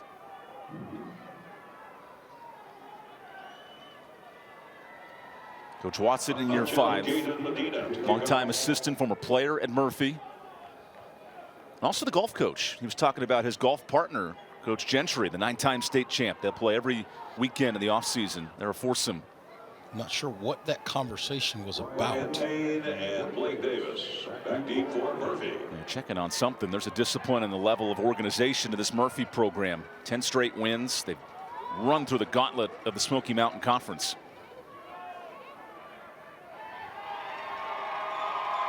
I wonder if maybe he felt like there was a formation type thing there that should have been called to bring that touchdown back. Not quite sure, but nonetheless, the touchdown stays on the board. Really short kick. That's a live football. Nice recovery. It's a smart play on the kick return. I can see the attempt to get some added momentum there if you're able to recover that, but you just had an explosive play. Maybe you want to back this offense up and I'm see not if sure how much of that was a bad kick. Absolutely, or by design. Absolutely correct, and that's where, you know, we're not totally sure what the decision was there, but you would think maybe you try to back them up there, get a quick 3 and out, and get more points on the board, and really get the momentum going. A little aggressive there, potentially by Coach Craddock, if that's what he was attempting to do. The Murphy wing T kick starts the second half, and no gain on first down. McDowell Moore off the touchdown with the stop. Yeah, you wonder if McDowell Moore is just kind of going into take over the game mode, right? We see the big explosive run on the first play. It was a play designed to kind of go to the left. He cuts backside to the right and then finishes it off up the left sideline. Now he makes a play on the first defensive snap here after that. So you wonder if he's kind of looking to potentially try to take this game over on his own. In a state where Thomas Davis Jr. at Weddington, maybe the best linebacker in the country, there's some good players as well. McDowell Moore really good at getting after the football. And now some backside pursuit. Grant gets out of trouble. And he finds a receiver. There's Anthony Catuto with the catch. And a first down. Not only you mentioned it, that's the first down. That's the biggest key. Nice job by Grant getting himself out of trouble and then throws a rope to pick up that first down. Good job moving the chains and the Tatum and Atkinson first down, the heavy hitters. And again, you see it here. He gets a little pressure off the right side, able to get outside, and then look at this throw on the move to the right. His receiver, Catuto, does an excellent job working back to the football to give him a big target, and he drops it right onto his chest for a first down. 4 completions for Grant, who had just 2 pass attempts last week. They're using him more in the game today. As Clem muscles over defenders, he's down to the 40, eating up 8 yards. And we just talked about it right on the other side. McDow Moore broke a couple of tackles. That time, Cam Clem breaks a couple of tackles, gets up the sideline. This is going to be important in the second half. Watch it right here. See, he just runs through a couple of tackles, and then he's able to finish the run falling forward. Both of these defenses have been on the field a long time, particularly Tarboro. They've been out there for now 36 snaps already in this football game. Cam Clem, maybe in that 215, 220-pound frame, potentially starting to wear some of these defenders down. If that's the case and they start missing tackles, look out for some big runs from him in this second half. How do you beat an option team? You control the clock and run the football. Clem has it again. And he's knifed down Cameron McDowell Moore. I love that running back matchup, getting after each other. Yeah, it's a running back matchup. It's a linebacker matchup. It's a physicality matchup. All of the things involved. You see Clem working to the right side, and McDowell Moore just does an excellent job running the alley and comes and takes those legs out.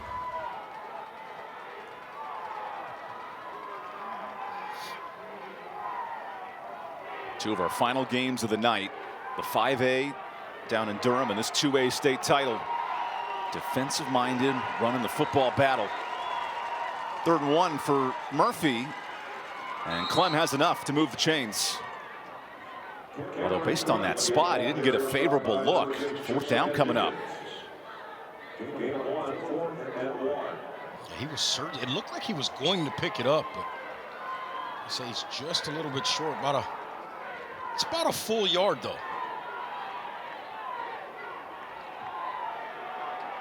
Murphy's been aggressive all game running the football. The 9-time state champs as a program. They're searching for a huge win over Tarboro.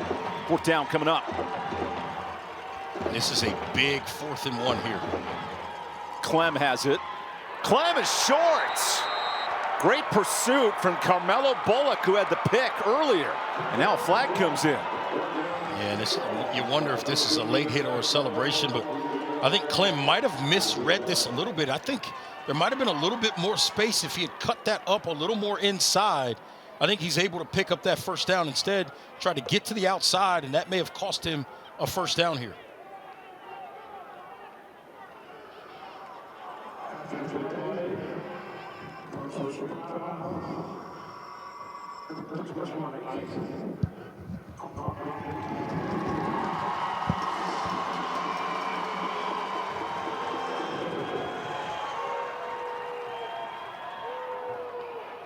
Now, since that's after the play, I believe it still results in Tarboro football, correct? Yes, because it's an unsportsmanlike. If it were a personal foul, which was initially the indication or the signal, if it were a personal foul, it would remain Murphy football.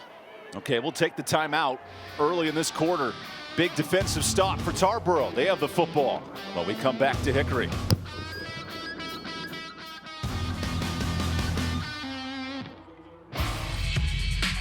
The need for officials has never been greater.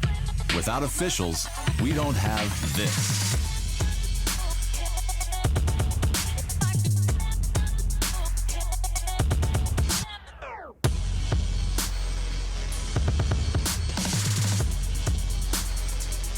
Make the right call. Become an NCHSAA official. Visit NCHSAA.org for more details.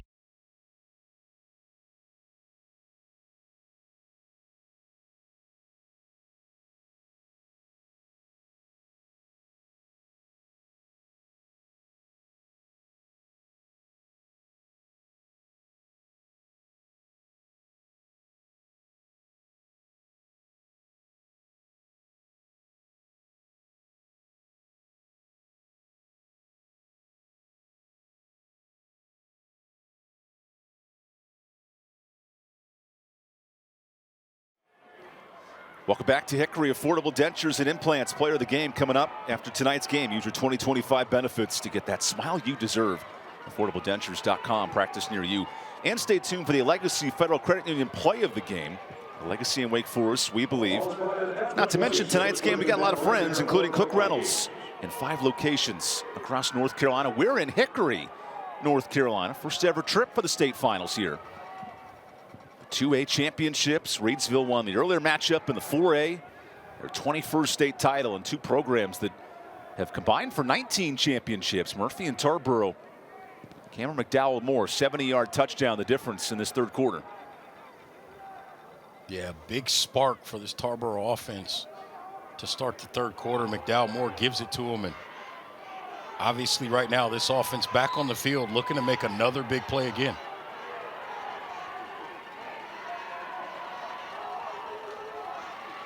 First carry of the drive. McDowell Moore spins out of a tackle. What an explosive start at a halftime. So what's changed offensively here for Tarboro? Well, I think he's able to start making some guys miss, number one, and then they're able to sustain blocks just a little bit longer. And when that starts to happen and McDowell Moore's got a little bit more space and it's making guys miss, you got a chance to put up some big-time numbers because he's absolutely explosive. The 6,000-yard career rusher, following the footsteps of Todd Gurley and Tyquan Lewis, two NFL studs out of Tarboro. In this third quarter, you're right, it's all McDowell Moore. Nearing 100 yards in the second half. Powell goes keeper, and Tyler gets out of bounds after a nice gain. That ability to pull the football so late, that tests your defense a ton. Yeah, his ball handling has been really, really good in this football game. He does an excellent job with all the twists and turns, whether it's regular pivots or reverse pivots. Powell does an excellent job with that. And for more on this running game, here's Hannah Brady. Yeah, guys, Cameron McDowell Moore, when his team needs a big play, he says he is getting the ball. I asked Coach Craddock about that this week, and he said, I know how Cam can play. I've had him ever since he was 13 years old, starting as a freshman. But this competitive edge is what really sets him apart as an athlete, and his ability to always be able to adjust and adapt. Going up to Coach Craddock saying, Coach, if you need me, I'll do it without any hesitation, Evan. Great point, Hannah. He's been a workhorse in this playoff run. He's begging his hand, say, give me the rock here on third down. Yeah, Lappy that time makes a nice play up front there to create a minimal gain, and now a third and short situation. Can the Vikings convert and stay on the football field? Third and short here for Tarboro. Here's McDowell Moore. He's got space and a first down. The physicality of this back two, he's willing to lay a shoulder in there 10 yards down the field. Yeah, Dante Barber is willing to give him a shoulder right back. He's coming up at the point of attack. Watch 21 come into your picture here on the right-hand side. Bang, right there. Those two guys delivering the blow to one another. That's a collision on I-40. Absolutely. A few miles away here outside of Hickory. Absolutely. Two smash-mouth football teams that have lived in the running game. Tarboro has rolled through the playoffs. Murphy's had a couple of tight wins. And now one-score game midway through the third quarter. Here's a toss. This is Caden Everett. And Everett in pursuit. Brazell with the stop at a 5-yard gain. Yeah, that's a nice job by Brazell. How about Powell, the way he makes that pitch and then gets involved to try to go get a block up the field.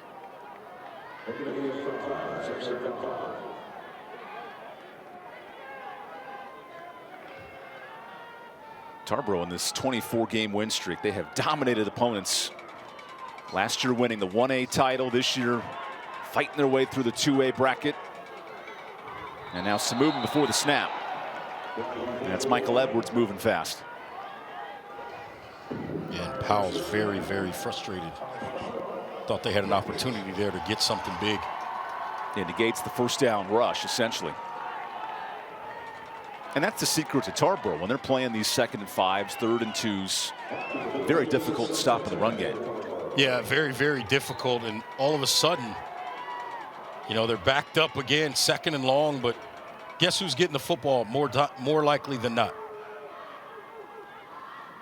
Right on cue, McDowell Moore gets that penalty yardage back.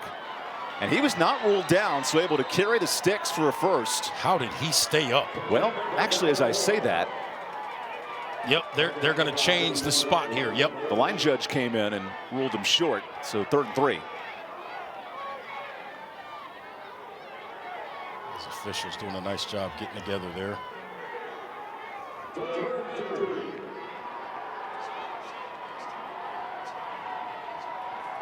So a critical 3rd down for Tarboro, who's controlled the clock here in the second half. Quarterback keeper. And Powell has enough. Good job moving the chains on third down. Forward progress will mark it.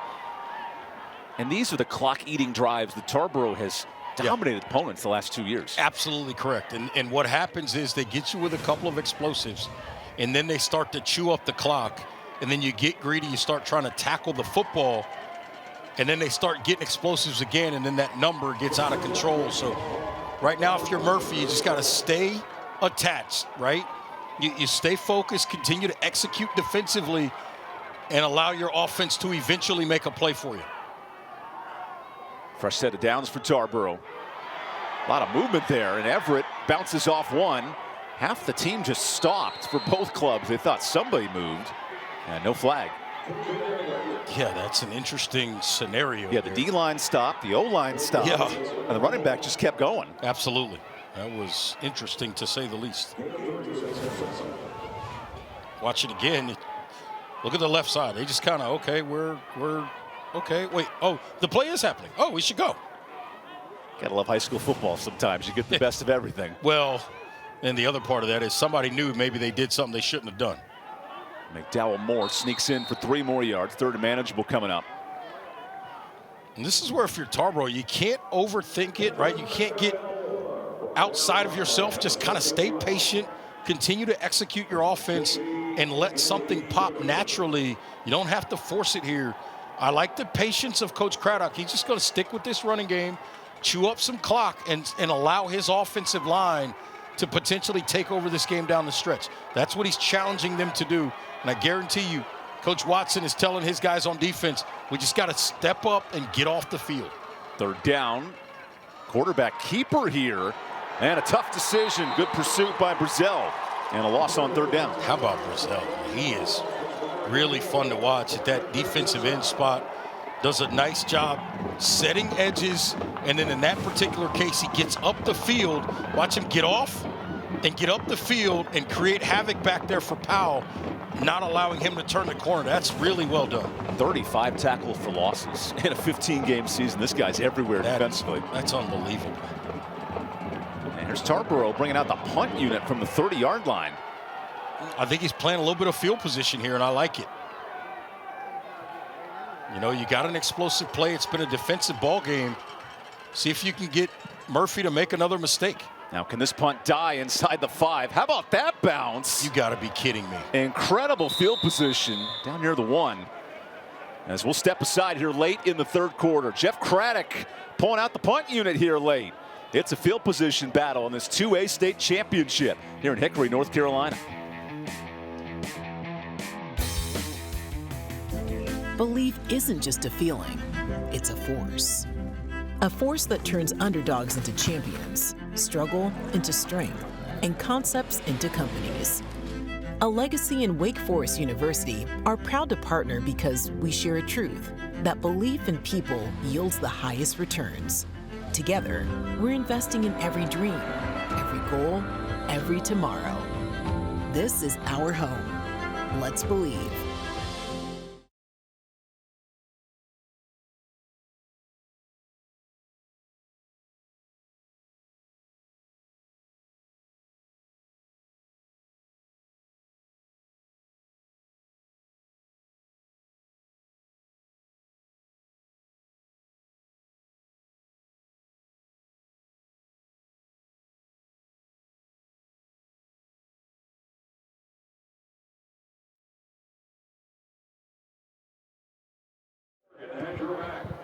Welcome back to the North Carolina High School Athletic Association 2A State Championship. Affordable dentures and implants helping us out tonight.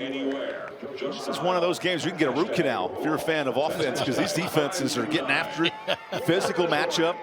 Give a lot of credit to Tarboro. A 70-yard touchdown from Cameron McDow Moore, but that's been it. Now Murphy works from their own 1-yard line. Yeah, big spot here. This Tarboro defense, I guarantee you, looking for a big play, looking to get in the backfield, get some penetration. If you're Murphy, got to be very careful with your ball handling here. Got to be really smart with the football. I suspect they might try to get something quick up the middle to Michael Brown. Cam Clem cuts outside. He had to juke quickly to avoid a safety. And just a short gain on first down. Now, we have seen some passing success from Murphy. This is a tough spot to be in. Yeah, I don't know if you want to test it too much down here backed up in your own end. I suspect that, especially if you get to a 3rd and 9 situation, I would expect Coach Craddock and Tarboro to maybe try to bring some pressure to force a mistake down here backed up for Murphy. Brady Grant here on 2nd down, goes back to Clem. Man, this Tarboro defense is all over it. Another short gain. When you're pinned back like this, and for a team that runs the ball as heavily as Murphy does, it's a real difficult task. It really is, because you want to be really smart with the football. You got to get some of your more quick-hitting things going, because you don't want anything that takes a long time to develop, and you can allow penetration that way and create a negative play. So obviously looking to get something quick-hitting, and now Tarboro defensively sets up a 3rd and long, chance to get off the field here with Murphy backed up deep in their own end. Brady Grant all by himself, goes short. That's Clem. Nice play out of the backfield in the 1st down. Yeah, it's just a nice job. A little rail route, right? Just run up the sideline, run a rail route, throw it out there to your back. It's a safe throw. If it's incomplete, it's going out of bounds. You let the defender get up the field. You throw it right between the edge player and the inside defender, and it's an easy completion. Clem makes the catch and gets up the sideline. Tatum and Atkinson 1st down, and the big sigh of relief for Murphy, who was playing a tough field position game there. And now if you're Murphy, the conversation is, let's just march the ball down the field, try to finish the drive with a touchdown. Right back to Clem. Great pursuit from Josiah Dickens on the outside, and now Clem's helmet comes off, which means Clem will have to take off the next play. Can sense the frustration for Clem. He thought there was a face mask. Instead, he has to sit the next play. Yeah, he's certainly looking for it. And Coach Watson is beside himself, if that's humanly possible. So Clem actually is going to, well, this is interesting. He's allowed to come back in the game, but there's no face mask. Yeah, normally you have to go out unless it's committed. It's a foul that creates it, but the helmet just gets pulled off. Part of the reason he's allowed to stay in the game, and Murphy's forced to burn a timeout. With all that discussion about Clem, lost track of the clock. Keep in mind, 4th quarter, tight game. You'd love to have that 3rd timeout available, but clearly they don't want to play behind the sticks as well. Yeah, you're 2nd and long in this situation, and for most programs, an obvious passing down. Not the case here with these two teams. I suspect they can, right? Murphy can throw the football here, but they may look to keep it on the ground as well. They've had success throughout this game, and again, really have controlled this game. This will be their 45th snap on offense. You take away the one explosive run by Cameron McDow Moore, and this is still a 0-0 ball game. And that was the opening drive of the 2nd half for Tarboro. A proud Murphy program, 9-time champions. You see one of the Tarboro defenders. He's got some cramps in his calf. I think that's Josiah Dickens. I thought that was Reggie Walker after being with me for 12 hours in the press box today. Trying to loosen up a little bit. The DJ has kept us entertained here at Moretz Stadium. This facility is great. I think this is a home run for the NCHSAA, putting 2 state championship games here at this particular facility here at Lenoir-Rhyne University. One of the traditional powers in Division II football. I think it's all around been a success and a win for the NCHSAA and the programs that have been able to play here. Yeah, the D2 national semifinals are today as well. There's a lot of football going on this time of year. So out of the timeout, Brady Grant goes to work. Grant rolls out of the pocket. A lot of pressure on Grant, who uses his eyes to create space, and a fumble. Scooped up by Tarboro. And Grant stayed in bounds, so it is Tarboro football. What did we tell you? Tarboro opportunistic. That's their 29th forced turnover. Grant did everything right on this particular play except for hold on to the football. I would argue maybe he probably should have got out of bounds. I like what he's doing right here. Now go get the yardage. Now get out of bounds. Just step out of bounds. There's no need to take that hit as a quarterback, you have to remember two things. I know this is a primary running team, but even as a quarterback, you have to keep in your mind there's no need to take unnecessary hits. That kind of an unnecessary hit, and it results in a turnover. Huge field position for Tyler Powell and company. Powell goes to Everett, and a good gain on first down. Making this a 2-score game would be huge for Tarboro right now. Well, and this is what Tarboro does to you, right? They load up, they make a couple of plays, and then all of a sudden you're backed up in your own end. You're pressing because you're down a score in a low-scoring football game. You try to do maybe a little too much on that particular play. Fumble. If they score here, now you're down 2 scores, and all of a sudden you're looking around and the confidence is shaking a little bit. They had to adjust the jersey of Cameron McDowell Moore. Now he's forced to make an equipment change. Yeah, the back flap was hanging outside of the jersey, and the referee that time says, nope, you got to take that off and get off the field. And he's bleeding. So there's a lot going on with one of the top running backs in the state. A little turf burn never hurts in the playoffs. Exactly right. That run's going nowhere. Look at Brody Orton flying in. Great stop. Yeah, and you wonder, as you see now, a Tarboro offensive lineman, I believe, down on the field, but you wonder if maybe they wanted to go to McDow Moore there, and he's not out there. That's Michael Edwards Jr., a bit slow to get up.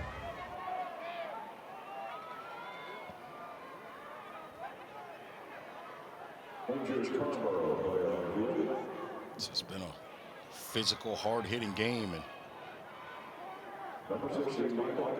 Edwards Jr. now getting attended to.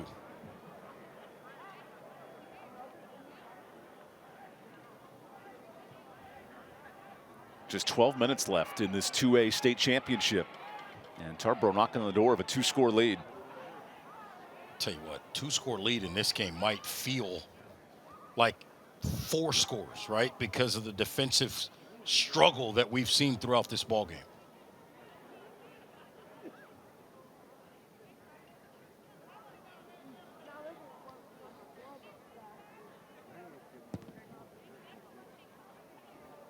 Training staff still tending to the offensive lineman, Michael Edwards. Now, you asked this week, Reggie, what lineman does his job at the best level, and Coach Craddock was so high on his senior right tackle. Yeah, he really was, and he talked about just, look, he said, you know, he's a guy that I don't have to worry about him doing what he's supposed to do every single time he's out there on the field, and if there is maybe a slight mistake, he's the first one to let me know, hey, that's on me, coach, and I'll fix it next time. You got to love the accountability by the player to himself as opposed to waiting for the coaches to make that correction all the time. Known as the unsung hero of this offensive line, Edwards exits for the play. And, Evan, this is something that could be interesting here. It's a 3rd and 5 situation.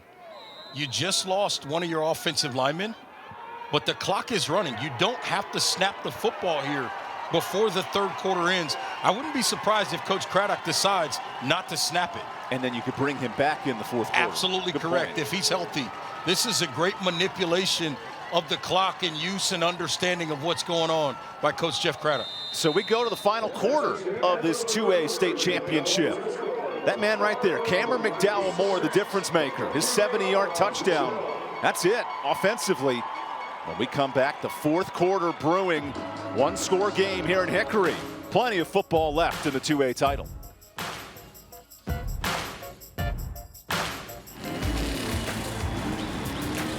Robert, go for more. Hey. Hurt in a car wreck? Don't go up against the insurance company alone. Let the heavy hitters do it for you.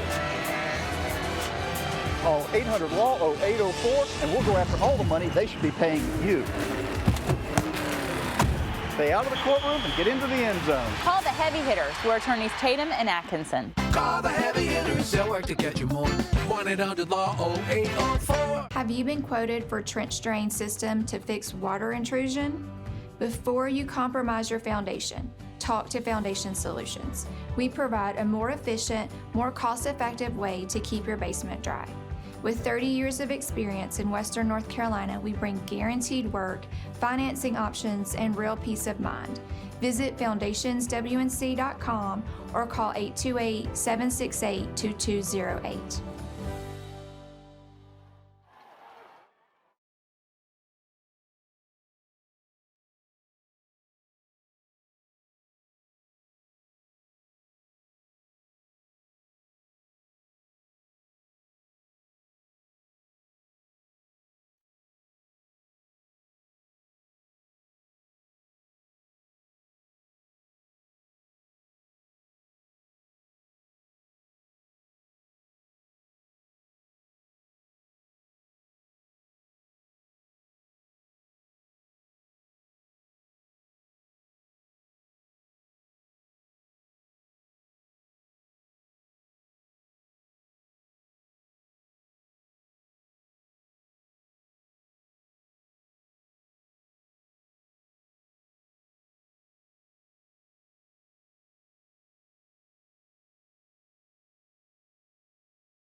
Welcome back to the North Carolina High School Athletic Association 2A title presented by Affordable Dentures and Implants. What a battle, physical. 3 quarters so far, 1 touchdown from Cameron McDow Moore. And now Tarboro, fresh off a turnover, has it in plus territory.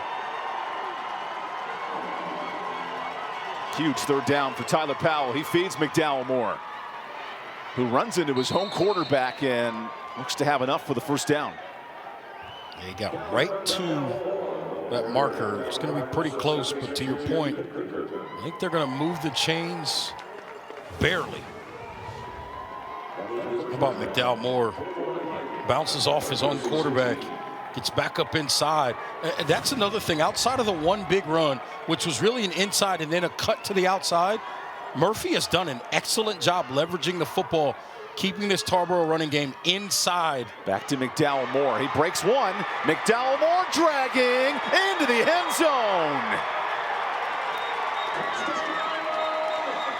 2 scores for Cameron McDowell Moore, and the Tarboro Vikings have control in the 4th.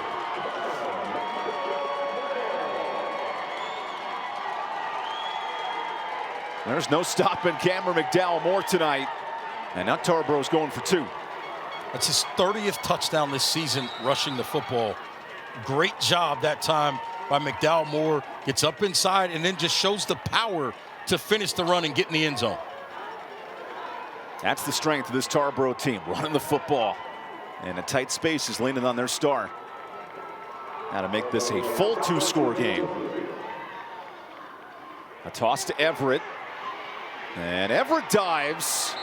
He does not get in there. That's a good stop for this Murphy defense. He's got to stretch the football there. If he stretches the ball out, he might have enough length to reach it over and pick up that 2-point conversion.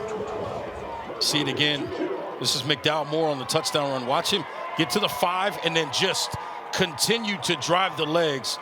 Just refuse to go down into the end zone big time to give his team a 2-possession lead. Final game of McDowell Moore's career. He's got 95 career touchdowns. We talked about Deontay Neal and Kendra Harrison in our first game. There are a lot of stars in this state. And he says, hey, I need a Gatorade bath. There's been a lot of plays for McDowell Moore today. Somebody give me something to sip. There he is. As Bobby Boucher would say, Gatorade. That man's ready to go. He doesn't need a break. All he needs is a Band-Aid. Both sides of the ball. I think they just hit the turf burn with a little water there, and you see Coach Craddock understanding that his team, now they've surged ahead here in this second half. Can they finish and pick up another state championship? As Tarboro defense is locked in, 3 stops on their own end of the field. Angel Gaetan to send this away. McDowell Moore leading the celebration. He's dancing on the field before kickoff.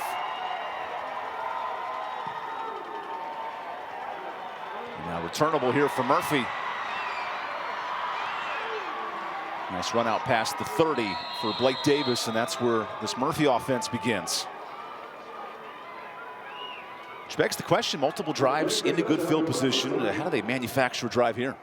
They've been able to do that, right? They've got to continue to mix and match as right now they check on number 80, Javon May, who's down right there at about the 27-yard line. But getting back to the point about Murphy, continue to mix up your offense, run inside, get a little bit outside. Still the passing game, you've been efficient enough there.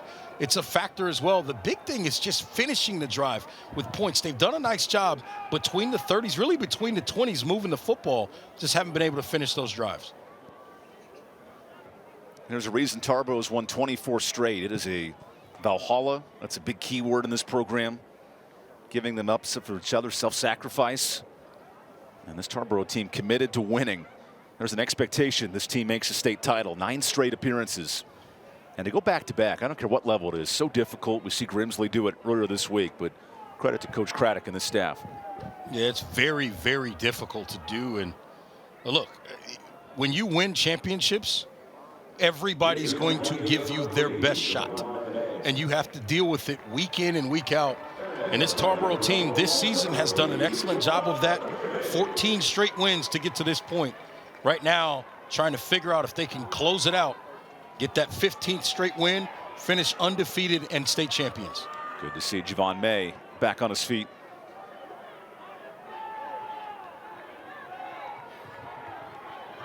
A state championship weekend where the Western teams have dominated up and down the state. Reedsville, who's geographically right in the middle, the lone East team to win a title so far, along with Wilson Prep. Can Tarboro join them on this final day of the championships? First down, little pump fake for Grant. And a big hit in open space. Nice coverage there for Jalen Farr McNair. How about Farr McNair? Just drives on that really quickly, showing that speed and makes a play. See him come flying up the field right when this ball is caught, boom. And you know what I like the most about that, Evan? He attacks the outside upfield shoulder to make sure if he does miss, the help is coming inside out, and he's not going to let his guy get up the field and make a big play. Cam Clant runs into a brick wall. That's Emmanuel DeBerry, the junior D lineman with a stop. And now 3rd and forever coming up. How about big DeBerry? Great job. Blueberry, raspberry, DeBerry.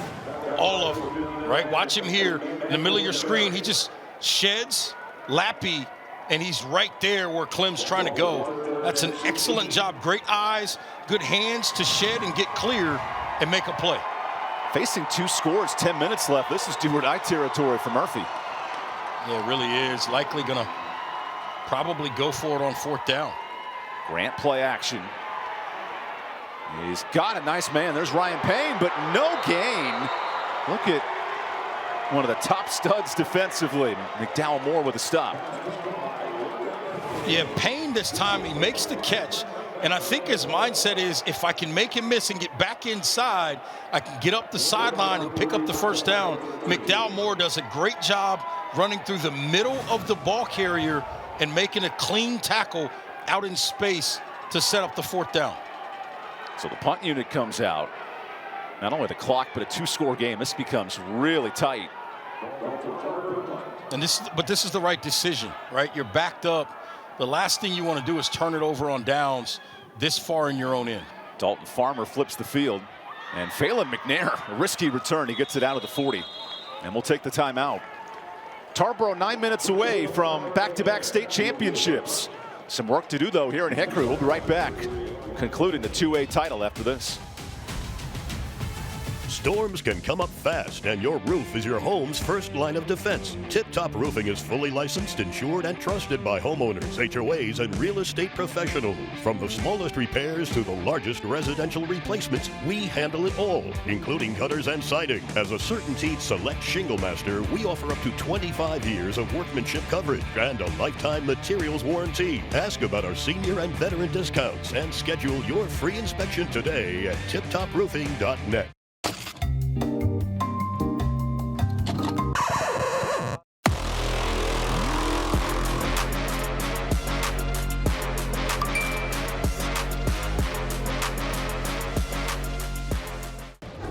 Tonight's high-end zone views of the game are compliments of Cook Rentals. Now in 5 locations across North Carolina. Cook Rentals, renting the smart way to get things done.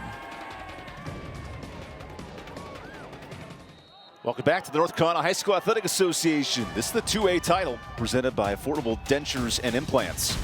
Low-scoring defensive battle, Tarboro reigning champs. There's only 5 programs that have gone the perfect 15-0 this year in the state. Tarboro's on the verge over these next 9 minutes.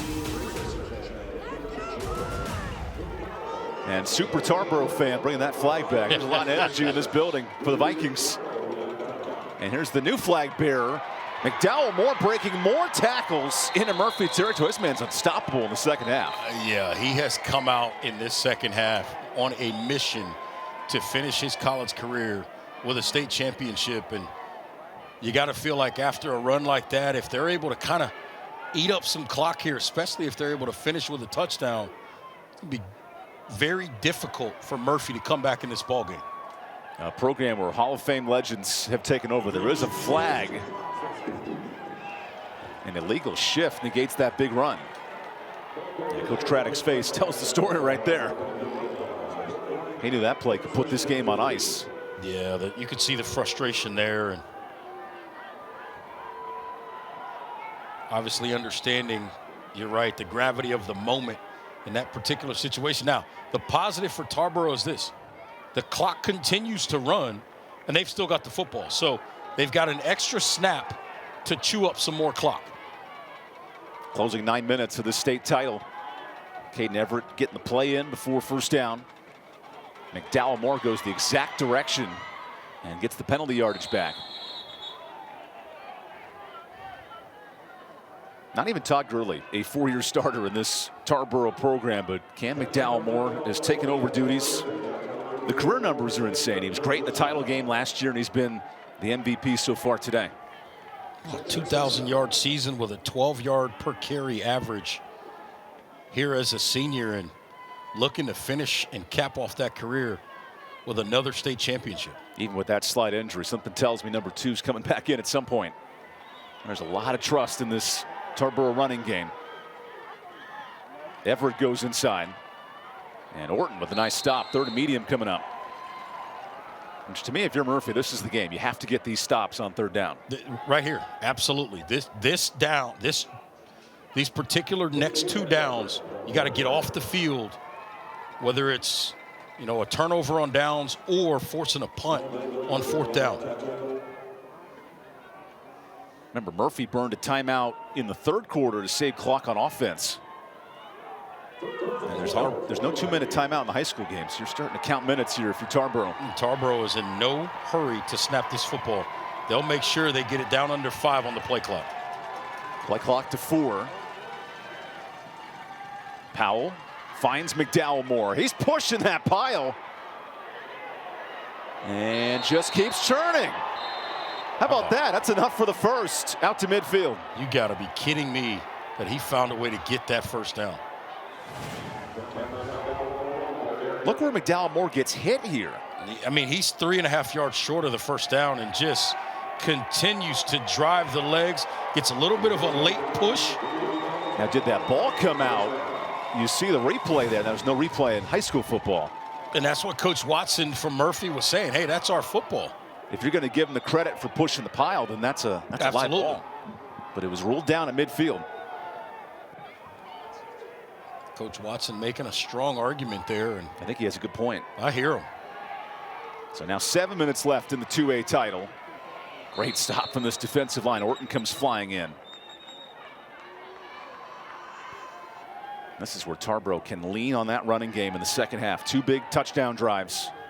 First half, Murphy had control of this game, but Tarboro's flipped the script. And right now, more valuable in this game is maintaining possession, not additional points. It's just maintaining possession and really starting to squeeze the opportunity out of this Murphy team to come back in this ballgame. A proud Murphy program, their first trip back to the state in 4 years. They beat Northside Pinetown in 21. And now McDowell Moore hurdling a defender. He does get taken down by Aiden Williams. Well, there's some athleticism. Aiden Williams got into his legs and got him up in the air. But the biggest key there, again, McDow Moore does a nice job holding on to the football. McDow Moore continues to get cuts in his arm, has to exit here after this nice run. He leaves the field, and you see it right there. He just goes airborne, and a little turf burn on this AstroTurf, and I think. And now the clock starts running, Well, 6 minutes to go. Yeah, and that's the interesting thing. He got sent off, but they stopped the clock essentially as if it was an injury timeout that saved Murphy some time. Now it's Everett's turn. And Caden Everett hit hard in the hole. 4th down upcoming. But down 2 scores, Murphy can't necessarily burn all their timeouts yet. No, and right now, see, I like this decision by Coach Craddock. He's going to go ahead and punt it, right? But by the time they punt this football, they should be somewhere under 5 minutes left in this ball game, which is not a ton of time with the way Murphy plays offense, right? You such a run-heavy football team. Gets real tight, trying to get a chance to go down and get some more points here, or some points to begin with. Closing 5 minutes here in Hickory. Now the snap is tricky. Good job getting that ball away. Broken tackle here, and a late flag. This might negate the return. It's a block in the back. I think they got Dante Barber. It's both teams starting to have a conversation. That was Ryan Payne on the return.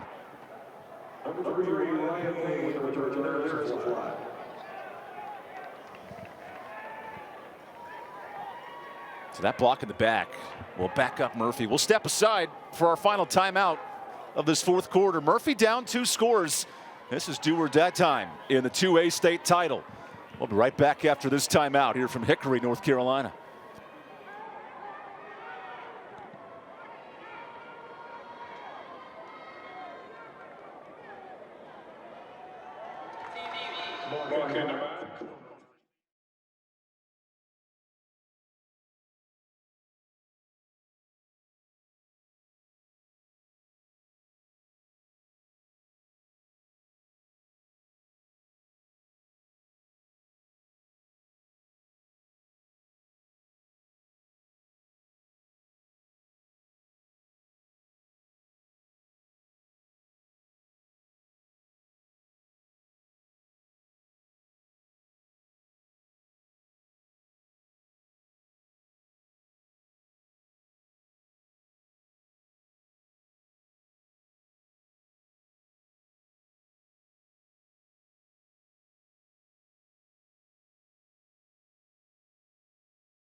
Welcome back to Hickory, North Carolina. 2-score game. Murphy has the football back here in the 2A state championships presented by Affordable Dentures and Implants. This Tarboro defense, who in the playoffs has only given up 19 points through 4 playoff games. They're going to need that defense in these closing 5 minutes. Murphy following a block in the back penalty. Work way back at their own 7. And now a whistle and a flag here. A false start will pack things up even more.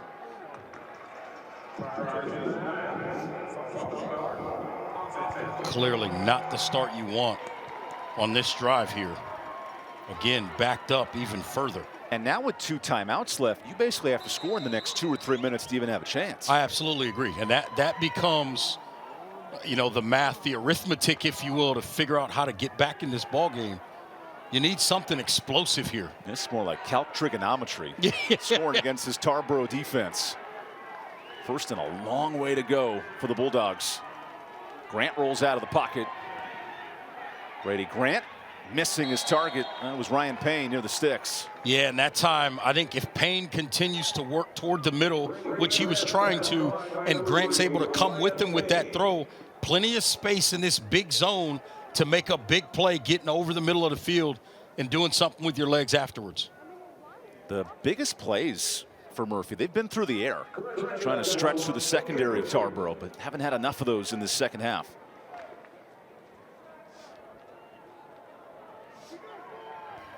Grant 8 of 13 passing, just 68 yards against this stingy Tarboro defense. Now the run game, it's dangerous near the goal line and just gets away from pressure. Clem did a great job just to get back out to the 4-yard line there. There was not a whole lot of room. So do you go for it now on 4th down if you're Murphy coming up? Well, I think, it's tough. You're backed up so far, but you probably have to at this point because punting it back, you may not get the football again. And you need it twice, down 12 points. Yeah, you're going to be down under 4 minutes when this is snapped here on 3rd down. Here's 3rd and 13. Grant facing pressure. Powell after him.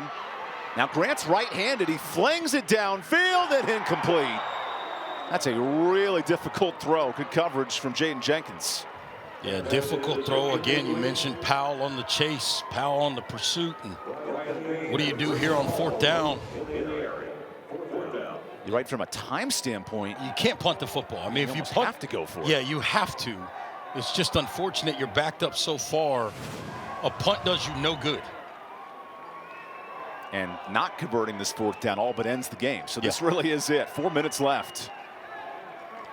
The Murphy Bulldogs, one of the upstart stories of 2A football. 10 straight wins, and their season's on the line right here. Grant for the ball game. Faces immediate pressure and a safety. There's Donovan Willis, all but securing the state title for Tarboro.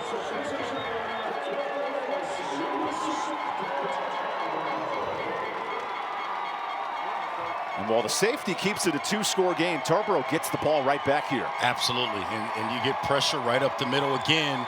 We've talked about the ability by Tarboro defensively, what they can do. The pressure just comes right up the middle.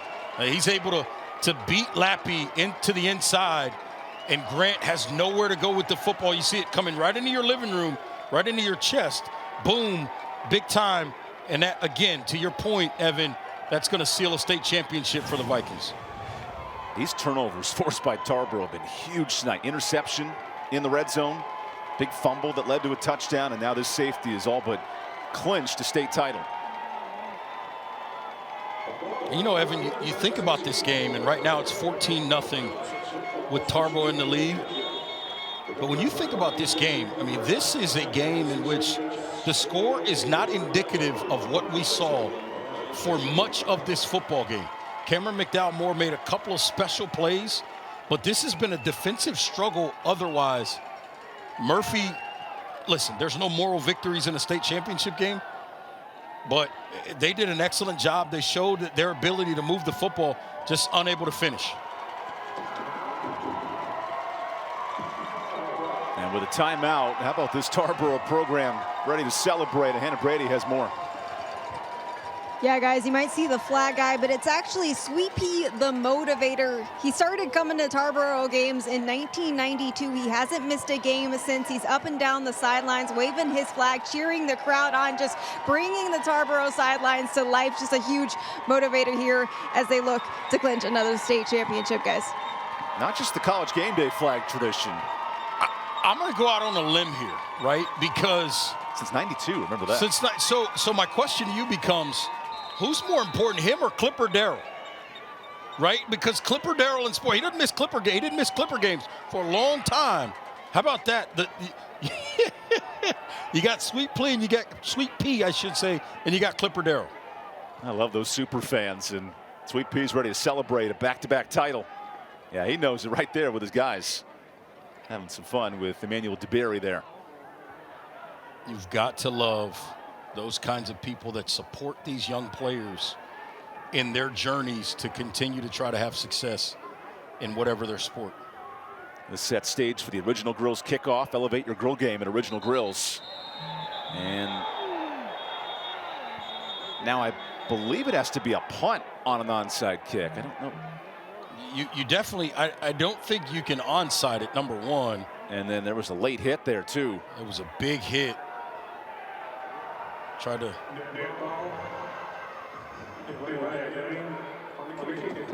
Oh, a delay a game, in fact. Yeah, that's right, because a free kick, you have to kick it away. I'm pretty sure on a free kick you have to kick the ball away. Yeah, I'm not sure you can onside kick off a safety. You can off a score. Correct. Zachary Petaway, unfortunately, took a shot.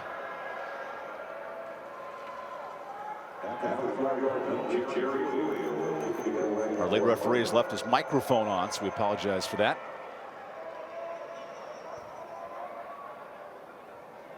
I mean, we don't mind the chatter. Well, I like to hear the ACC where they have the inside access to the referee room. Jerry Bowie, another onside kick. Again, I don't think you're allowed to do this, but we'll get the explanation.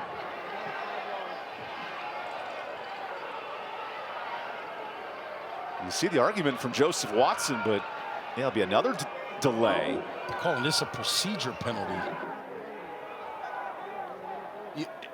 It must be legal because they keep trying it. So I guess I've misinterpreted the rule here. Now, I haven't read deep into the book about how many players have to be on one side of the field for a kickoff at the high school level. I know that's more of an NFL and college interpretation. Well, you've got to declare it now in the NFL. That's a whole different conversation. So Jerry Bowie, the soccer all-conference player, let's see how creative he can get here with 4 minutes left. Well, now they're kicking from the 10-yard line.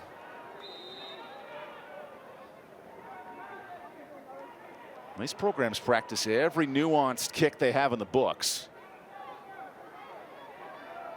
Murphy's really, really good in special teams. So we'll see what they come up with here. A low squibber, and that time Tarboro takes care of it. And this should all but wrap it up for the Tarboro Vikings. Yeah, just under 4 minutes. We'll get a heavy dose of this Vikings run game. And your starter watch coming in. Jaden Jenkins scoops that one up. He's made a couple of nice plays, had an early pass interference, but's really bounced back throughout this football game. And then McDow Moore has been huge for his team on the other side of the football. A Tarboro program that won 3 straight in 17, 18, and 19. A little dynasty building with back-to-back on the verge. And Murphy, such an impressive job. Coming off a 9-win season, going all the way to the state finals. And their defense needs a critical stop in the last 4 minutes. McDow Moore has it. Big hole, McDow Moore, and the signature touchdown. One of the best running backs in the state makes a statement here at Hickory.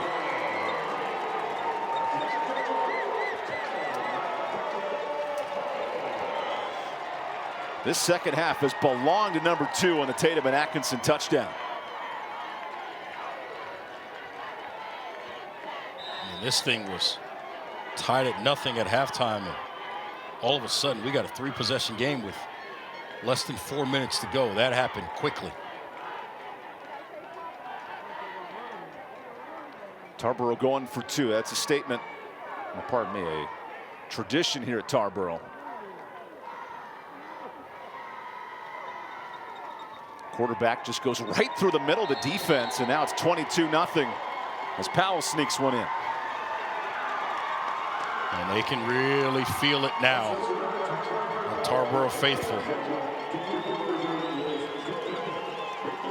How about the second half from Tarboro? There's a reason this program has championship accolades up and down. 20 combined titles between Murphy and Tarboro. So much tradition, but tonight, this second half, all the Vikings way. Yeah, McDowell Moore just working off that left side. Got a great block up inside from Far McNair, which, again, you got a back blocking for a back. And he's able to spring his guy to the end zone. And showing some love with the hearts for his teammates. There you go. How about the way he's able to end his college career with a trifecta of touchdowns, or high school career, I should say, college career. I'm jumping way ahead. Yeah, he's got a college career. Yeah, he's going to have a really nice one. Absolutely. Tony Trisciani, a happy camper. Absolutely. I love what he's continuing to build there at Elon. And McDowell Moore, this is quite the exclamation point on his high school career. A trifecta of touchdowns. More T's. Remember we talked about that in the open.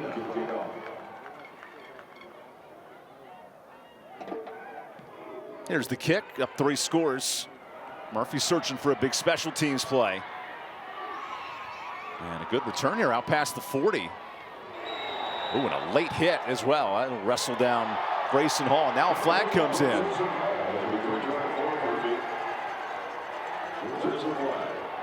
This might go on both teams. There's a couple of flags coming in. I think it was for extracurricular after the play. I thought the play was probably pretty clean.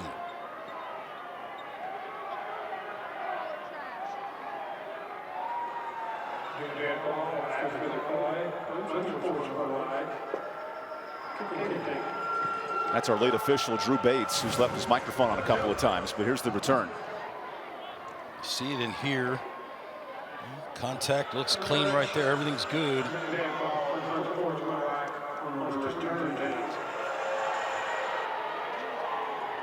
I think maybe. So in fact, this foul is on the return team, not the Tarboro club. So it's on Murphy. Okay. I was getting ready to say. Well, Drew just changed his call, but good news, we're on the same page. We got it all figured out. 4 minutes left in this fourth quarter. Yeah, I was getting ready to say I didn't see a ton there from Tarboro on that particular play. I thought obviously the tackle was made by Kelvin Jones, but that was to make the tackle. Yeah, it was a hard fall, but that was just to make the tackle there.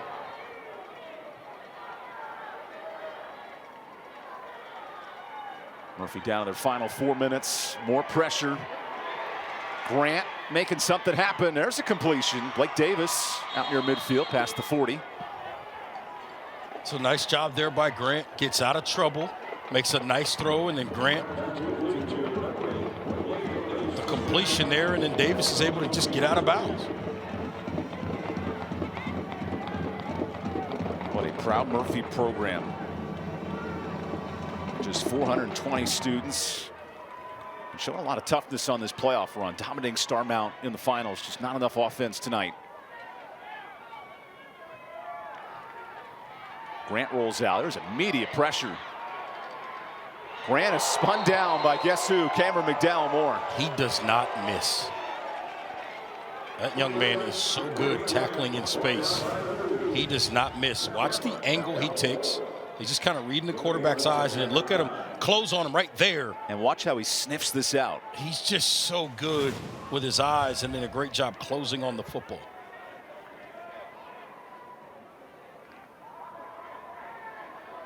By the way, team high 12 tackles for Cameron McDowell Moore, along with the 3 rushing touchdowns. Cam Clem back in the game. Clem with a nice run. He'll have enough for the first. The clock not the friend of Murphy here inside of 3 minutes. That's right, and if you're Tarboro, your mindset is just keep making them line up again. And they're going to get 12 men on the field on Tarboro here. Murphy's saying that explains all these defensive stops on one hand. On the other, the clock is not working in Murphy's favor here in this fourth quarter. Here's the offensive coordinator and head coach, Joseph Watson. His dad was a longtime coach here. Matt Murphy.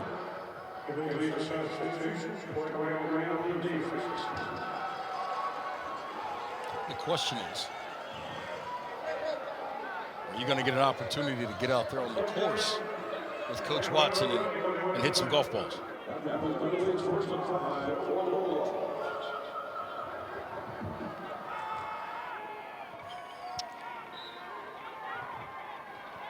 It's a 1st and 5 off the penalty. Grant goes short. There's Ryan Payne. Well, here's some Murphy offense late inside the 30. I'll tell you, this score is not, again, indicative of what we saw in this ball game, particularly in the first half. Murphy did an excellent job on defense, did a nice job moving the ball between the 20s offensively, just were unable to finish drives. And we'll see here if they can finish one, close one out with some points here down the stretch.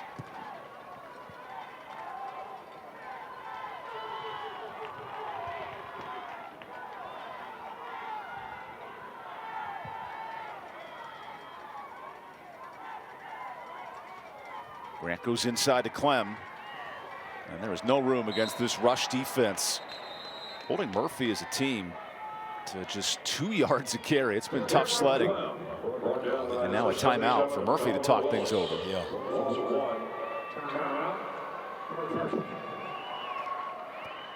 So how about tonight's affordable dentures and implants? Player of the game. Use those benefits now to get the smile you deserve, and not just offensively, defensively. Cameron McDowell Moore doing it all. Yeah, number 2 in white was all over the field, making plays defensively. The big touchdown run to start this avalanche in the second half, and all of a sudden, Cameron McDowell Moore, you look up, 190-plus yards rushing, 3 touchdowns. After a defensive struggle in the first half, he took it upon himself in the second half to will his team to a state championship, and certainly on the verge of it with 2:22 to go.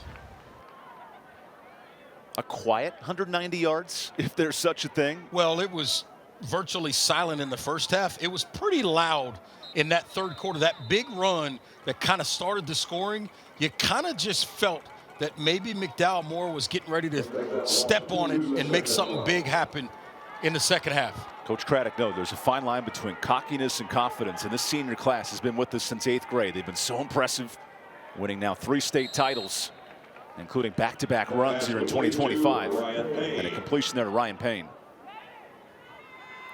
Right, we noted Reidsville's excellence, 21 state titles. Tarboro right there among the best in the state. Dominated at this small level, the 1A and the 2A this year. Coach Craddock isn't going anywhere, so I would suggest that neither is this program as long as he's standing on those sidelines. Jeff, who has 4 kids, including Clay, who just played on the team last year, won a state title, along with Cole, who's a walk-on at Western Carolina. And now 3rd and short coming up for Murphy. Quarterback design. There's a first down. And nice running room here for Brady Grant. Back to your point on Coach Craddock. This isn't the end for him. They'll get home back to Tarboro pretty late tonight. Then he'll get up tomorrow and turn around and drive, make his way down to Spartanburg, South Carolina, so that he can get ready to coach the Shrine Bowl of the Carolinas All-Star Game next Saturday down at Spartanburg High School. He's got a busy stretch. Here comes a late flag. We believe Tarboro did not have enough men on the field, or maybe too many. They were trying to substitute very late.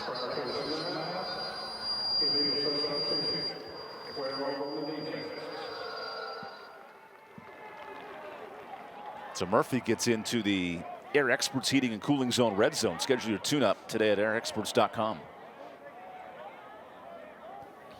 10-yard line now with 2 minutes to go in this game. And this will be good for Murphy. So many trips into this red zone, 4 of them. To finally get a touchdown would be important. Yeah, they really want to be able to have the confidence to know that at least they can finish one of these drives, but unfortunately might be too late for it to matter.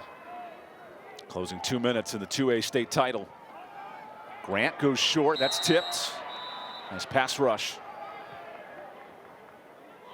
Kevius Bridges, one of the senior tight ends and senior linebackers, not able to play the last 3 weeks, so Josiah Dickens has stepped up and been a nice influence on the outside. Yeah, he really has. Dickens, and you know, obviously they've gotten more out of those guys up front. Powell as well, but Dickens being able to step up and step into a different role, and it speaks to Coach what Coach Craddock told us is all these guys just go, hey, Coach, whatever you need me to do, I'll do it. It's another example. Grant on 2nd down. Good blitz coming, and there's the quarterback, Tyler Powell, with the sack, forcing a Murphy timeout. Watson calls his final timeout, I believe. Yeah, you were right. And how about Powell? 30 tackles for loss on the year. And let's dive back early in this game. The affordable dentures and implants, or pardon me, the Legacy Federal Credit Union play of the game. Here's McDowell Moore getting loose. Yeah, this is the play to kind of kick off the scoring and show here in the second half that he was going to be a factor down the stretch. It's a run that was designed to go a little bit to the left, and he cuts back to the right-hand side and then comes through a tackle, gets back to the left, and then the speed down the left sideline to get in the end zone, 70-yard touchdown. And you just kind of started to feel Mr. McDowell Moore was getting ready to make a statement in this state championship game. And with the Olympics coming to Los Angeles in 2 years, how about the Usain Bolt celebration sprinting through the line? 3 touchdowns for McDowell Moore tonight. You got to finish through the tape, young fella. That's good technique. He's heading down to the Shrine Bowl next week. You noted that down in Spartanburg. I'll be there with him. Head to Elon in the fall as well. A lot of yeah. bright future for this Tarboro senior class. That is going to be a wealth of talent down there. Yeah, Grimsley in pursuit of a three-peat next year. Tarboro's 2 minutes away. And then one more title game tonight, the 5A championships. So one more game for Tyler Powell, Cameron McDow Moore, and Coach Jeff Craddock will be the Shrine Bowl. Oh man, time ticking, and Powell puts a final touch on his senior campaign. There's the sack. And this might do it here in the 2A title. Yeah, it's going to be 4th and forever.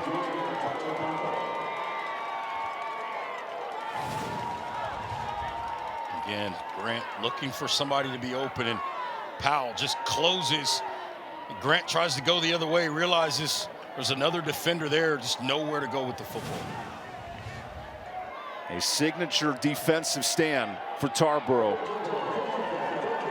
It's a 4th and 35 here with 1:09 to go. And now the Tarboro fan base, they are feeling it. Closing minute here in this 2A title.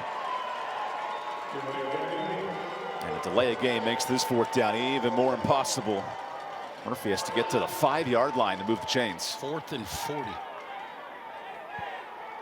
And not many plays in the playbook for a wing T option team in a moment like this. Yeah, that playbook gets real small on 4th and 40. And a whole lot of options on the menu, if you will. Joseph Watson, the golf and football coach. He might have the old grip and ripping mentality here. Let Grant let it fly. Pocket collapsing. Grant gets time. There's a nice catch, but way short of the sticks. Good effort. McDow Moore almost ripped that football out. Yeah, lead to a turnover on downs, and now Tarboro can milk the clock in the closing minute. I think this is probably the old victory formation here for the Vikings. How about 7 shutouts this year, including tonight for this Tarboro defense? If you're coordinator Andrew Harding and staff, this unit has won you a state title. Yeah, it really has. And look, in the first half, the offense struggled for Tarboro, and their defense kept them in the football game. Did they give up some yards? Absolutely. But did they give up any points? The answer is no. And that's what kept them in this ball game, and they're able to finish it out with a victory because that defense continued to stand tall. The celebrations begin on the Tarboro sideline. Coach Craddock moments away from his 9th state championship. He'll match David Gentry, the legendary Murphy coach, for 3rd all-time in the state. And now 2 plays away from securing the title. But first a whistle. And McDow Moore is getting after his teammates for mistakes here down the stretch.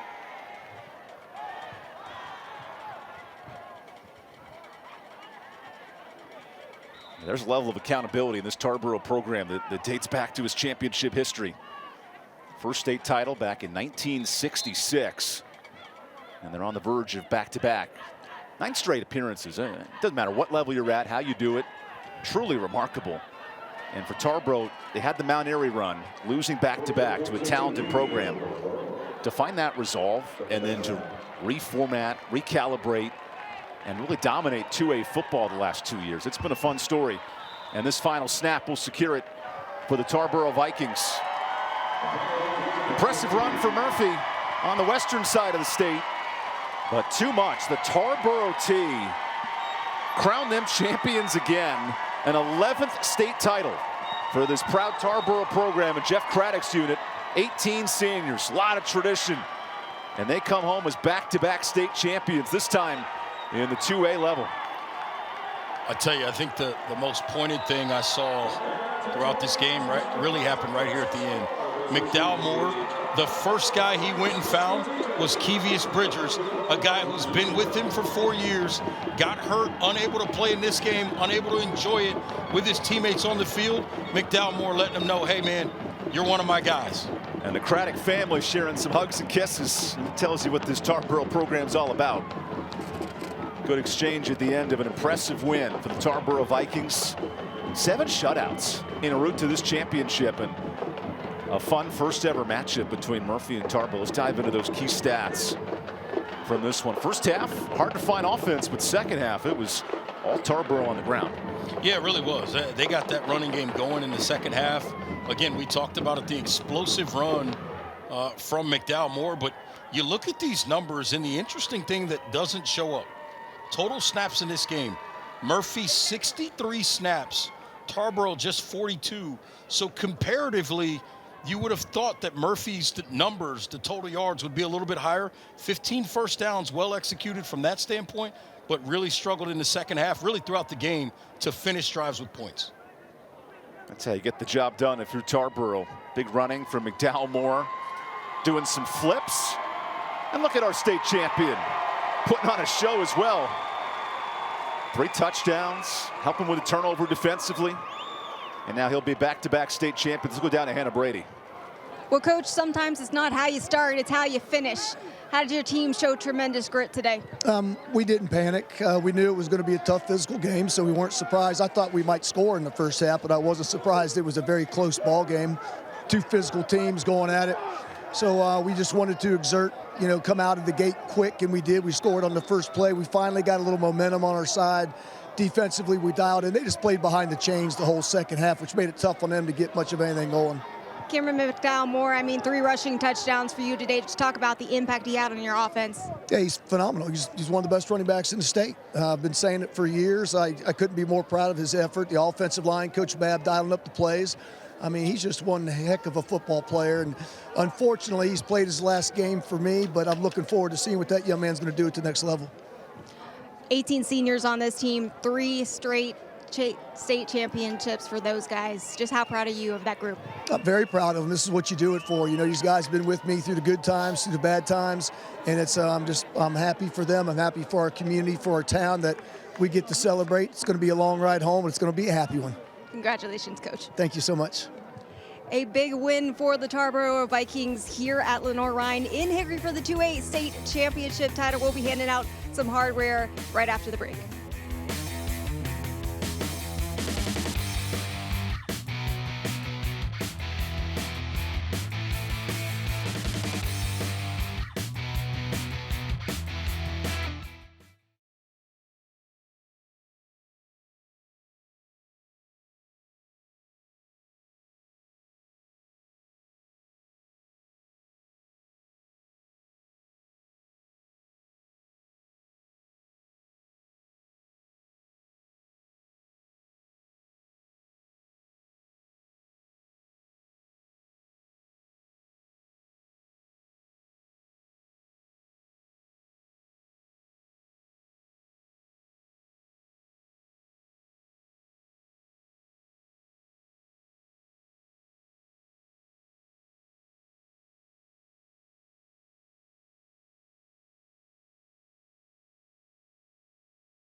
Welcome back to the 2A state title game. Look at that celebration. Tarboro Vikings, a loaded senior class. Not only back-to-back titles, but all 4 years making it to this championship game. That takes a ton of effort, grit, resilience, and Coach Craddock talking about that senior class. So proud of this group. There's the injured senior who gets to celebrate in Kevius Bridgers.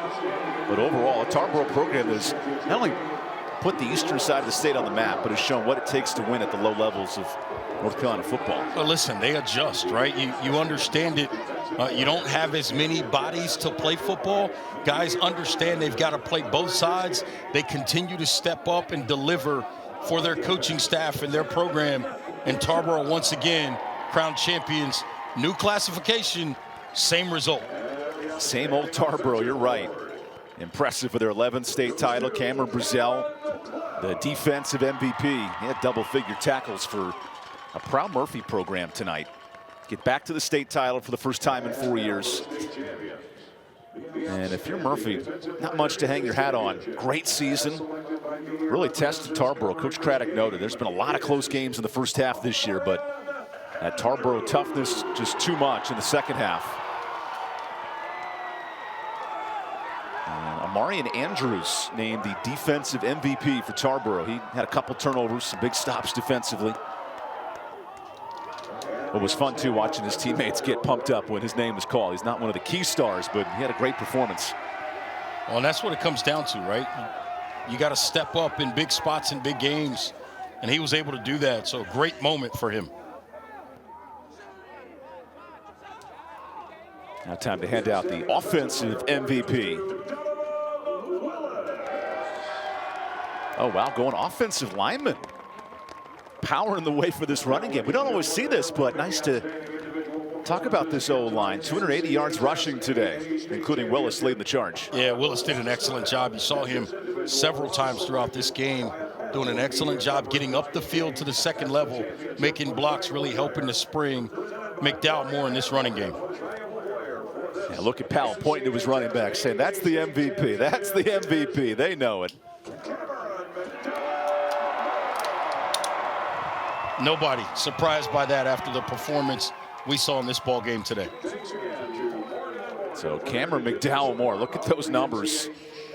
A 3-touchdown performance. Just an impressive run here in the state tournament. And the celebration is on for the Tarboro Vikings. 17 carries, 190 yards. Wow. More than 10 yards a carry there. Wrapping up our day here in Hickory, North Carolina. Reidsville earns its 21st title. Tarboro now 11 state championships. If you want premier programs in the state, you came to a great place for this 2A state championship. I absolutely agree. This ball game, you know, again, I think folks will see the score 22-0 and think one thing, the score not indicative of what we saw for about 2.5 quarters of this football game. I want to take a moment to thank all the great folks at the NCHSAA for hosting and sponsoring and making these things happen throughout the state tournament. Some fun sponsors too: Affordable Dentures, Foundation Solutions, Tip Top Roofing, Air Experts, Tatum and Atkinson, Original Grills, Federal Credit Union, Ingalls Market, Cook Rentals. All these sponsors, we go all the way back to August, to the Keep Pounding Classic when the season started across the state, all the way to championship weekend here in the closing weeks of December. It was a fun year for the Tarboro Vikings, back-to-back state champs. Murphy put up a great fight in that first half, but too much Tarboro in the second. For Reggie Walker, Hannah Brady, and our great crew all season long, a lot of high school football here in North Carolina. For the North Carolina 2A state championships, go to one of the best programs in the state. Tarboro Vikings, champions once again. Evan Budrovich and our great crew, thank you for joining us here from Hickory, North Carolina. Great new destination, but a same old champ. Tarboro takes it 22-0.